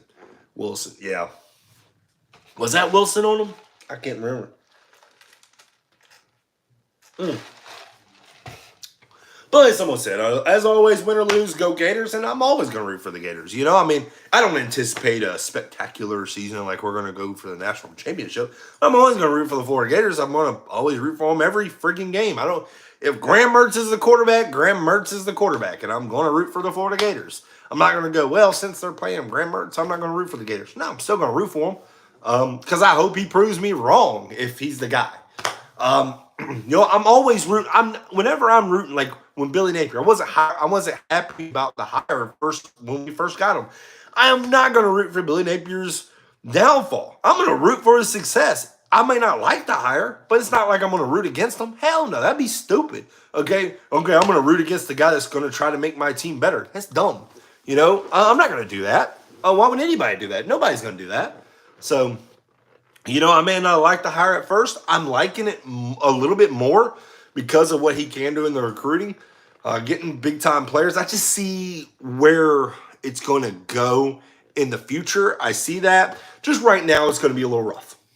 So, but that's just my opinion. I just know you got to go with the bumps and bruises, and people are going to make fun of you. I get made fun of all the time. I got a lot of Florida State people that I work with and friends. Yeah, they're going to make fun of us right now. Okay, if you're going to make fun of me with, a season or two, that's fine. But you're not going to be, doing that if the trajectory of the team that I see, if it's going to be 10, 20-year plan where it's always going to be 10-win seasons and you're battling for SEC championships. That's what I want. I want sustained success. I don't want these, okay, we're going to be good this year and then suck the next. I don't want that.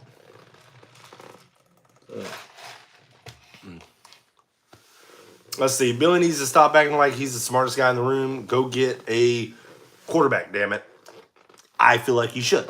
and I'm like, I don't think he's that dumb. He's gonna go get another quarterback.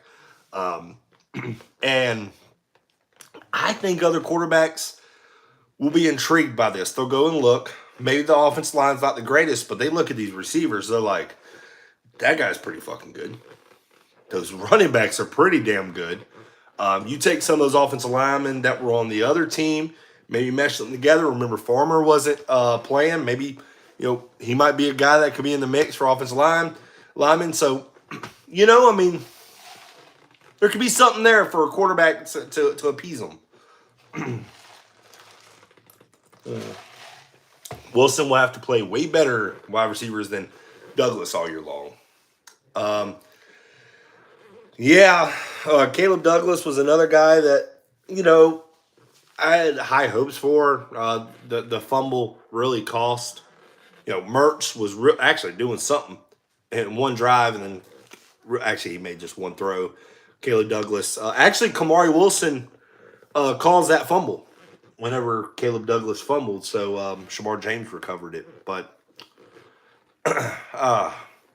we did get a commitment today. Xavier Filisami, the number 36 rated player in the 2024 class, committed to the Florida Gators at halftime of the Orange and Blue game. He is the number 2 safety in the 2024 class. He's damn near a 5-star recruit. So good news in that front in the recruiting trail for the Florida Gators. Let me think of what else. Florida Gators are at number 12 in recruiting. At least that's what the updated rankings were. They stayed at number 12. So, let me see. Okay. So, all right, but check this out. Okay. So, we're going to go with recruiting for a minute. Okay. So, I said the Florida Gators are at number 12 in recruiting. Okay. But their average, the Florida Gators average, they average all the players out, would be in the top 10 of recruiting. Actually, I think only one team would be higher than the Florida Gators right now. 2 teams. Alabama has 4 commits, 2 of them 5-star. So 2 teams that I can see right off the bat that would have a higher average per player than the Florida Gators. Florida Gators have a 94.04 average per player. And the only 3 teams, Georgia, Ohio State, and Alabama. So 3 monster teams have a higher right now per player. Now, Florida doesn't have a whole lot of commits right now. They have 6 total. So once that, I think it's 7. I don't think they've updated. They may not have updated that yet. I don't know. It still says 6 commits, but I'm pretty sure he was the 7th. 1, 2, 3, 4, 5, 6, 7. Yeah. So I'm confused on why it says that in the 247 Sports rankings. Maybe I'll have to check tomorrow. Once I make my video, hopefully that'll change. I'll make an updated video of this game. I'm not too too excited about the spring game to be like talking about it again. I know some people said they were going to rewatch it. I may not. Usually I do. I may watch it for the defensive purposes so I can see more defensive guys. Whenever I'm calling the plays, it's kind of hard to watch each individual player or try to at least watch the player or try to watch the ball. But it looked like Jack Pyburn on the defensive side really showed flashes. Kelby Collins did, Cam Jackson, Caleb Banks. Looks like Jane Robinson. Jakeem Jackson got put on a poster. Sharif Denson had a couple good tackles. One was on Montrell Johnson. So, we'll see. I think there's good things you can take away from the spring game, though. I think there are good things. But, of course, there are some not so good things. So, would have played better if it had rained. It's funny because, I live in Florida, and they told us that it was going to be 80, 90% chance of rain today. I was like, oh, man, I was going into work. I was like, man, it's going to be a nice day. I'm going to be like, it's going to be an easy one. Man, I get to work by 7:30. It was freaking bright outside. I work outside, so I was like, man, it is blue skies. Not a chance it's going to rain. And it was sunshine all day. And I looked at the Florida Gator, or when the Gators were playing, I was like, it was not even going to rain a drop. So the weather people got a little bit, I don't know what happened. They were way off on their prediction of weather today. But I'll wait for this to really update. It hasn't updated yet.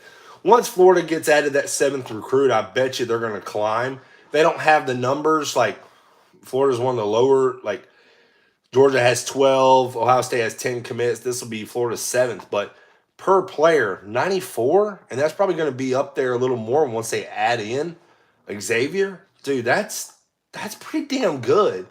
What if you're 3rd or 4th, overall in the average rankings? It's pretty damn good, in my opinion.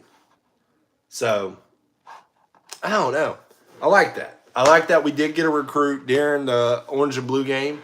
May not look the greatest, but hey, we got some good news. Really good news. That's another key piece in the secondary. I mean, you can't have, I know we're racking up the defensive backs. That's a lot of defensive backs, even at the safety position, because you got Jordan Castell, Kamari Wilson, a lot of young guys. But it doesn't hurt adding more. That's the second safety for the Florida Gators in the 2024 class. Keep racking them up, okay?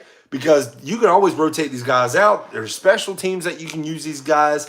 I mean, you can't have too many defensive backs. So I'm excited for the 2024 class, especially in recruiting. But now it's time for the Florida Gators and Billy Napier to look at this game and see where holes are needed. And, of course, it looks like on the offensive side, you would think defense is going to be fine. But, I like what defense coordinator, Austin, Jesus, I can't remember his last name. I always struggle with that dude's last name. But young guy, he's like 29 years old. But, he looks super excited. I like my defensive coordinator being like, remember how Muschamp used to be, just like in your face, like, oh man, he was fired up. Loved Muschamp as a defensive coordinator, maybe not as a head coach, but really like the enthusiasm and the what he had on the sideline. I liked it. It looks like the players get along with him very well. He hasn't been there long. Remember, he hasn't been there very long. So Austin Armstrong, Jesus. You think I know I'm drawing blank. I'm remembering all these guys and players' names going left and right. I get them mixed up sometimes. So I wasn't even going to try his last name right now. my voice is starting to crack. So Matthew Walker says Florida is ranked 6th now per 247. So I go on there and it doesn't show me that. Maybe that's just 247. I'm looking at the composite. So the composite tells me they're 12th. So maybe that's what I'm looking at. Oh, no. Okay, now they finally did it. I pushed refresh, and now it finally did it. Now the Florida Gators are ranked 6th in the 2024 class. What a jump. 94.6. The average per player actually jumped up. Wow. Okay, so 6th. Jumped the Florida State Seminoles. Some piece of crap. Don't like them. Oh, goodness. All right, Colin LaRoche got to work tomorrow. Hey, great stream, bro. Go Gators. Got to go to bed. All right, Colin, I'm about to head on because I got to make a video, or I'll probably make the video either tonight or in the morning of the breakdown of the spring game. and the recruit. So that'll be a double talk about in the video. I'll just make one video on both. Not a whole lot to say of the spring game. I feel like that everybody's already going to know. But let's see. Bringing in Alex Fudge, our backup point power forward, is declared for the NBA draft. Boy, if you can't start in college, what makes you think you'll make it in the pros? Really? Alex Fudge did? That's crazy. They made one good play on the 4-yard line last year, and you'd say different. Let's see. I mean, our D looked great last year, week 1. Then damn. Yeah, D, I don't know. I feel like D was feeding off Armstrong's energy. That was nice to see. I think so too, Tyler. Yeah, they've been playing against the same plays for a month. Although this defense will get tested week 1. We know way more. Yeah, I mean, and Utah's is going to be a way different animal than the Florida Gators offense. Utah with Cameron Rising is going to be a tall task, you know. And Utah's a team that's going to put up 30-plus points a game. So, it'll be interesting. And that's in Utah, too. But I'm going to get off of here. 42 people still in the stream, man. I appreciate y'all. Crazy Anime Gamer, didn't forget about you, man. I appreciate the $5 donation. That's pretty badass. That was pretty cool. I'll probably go get a shot of whiskey with it or something. But I'm gonna get off here. I'll make a video because it's getting 9:30. So I'll make a video in the morning, and I'll talk about the when I see more of Xavier Philisami tape. I'll examine that and then talk about the spring game. So hey guys, as always, I appreciate y'all watching my channel. Don't forget to hit the like button. Don't forget to hit the subscribe button. And always go Gators, guys. Listen, the spring game may not what our hopes were, but, man, still the Gators. And we got to see Florida Gator football. That's pretty badass. But, hey, guys, y'all have a great night.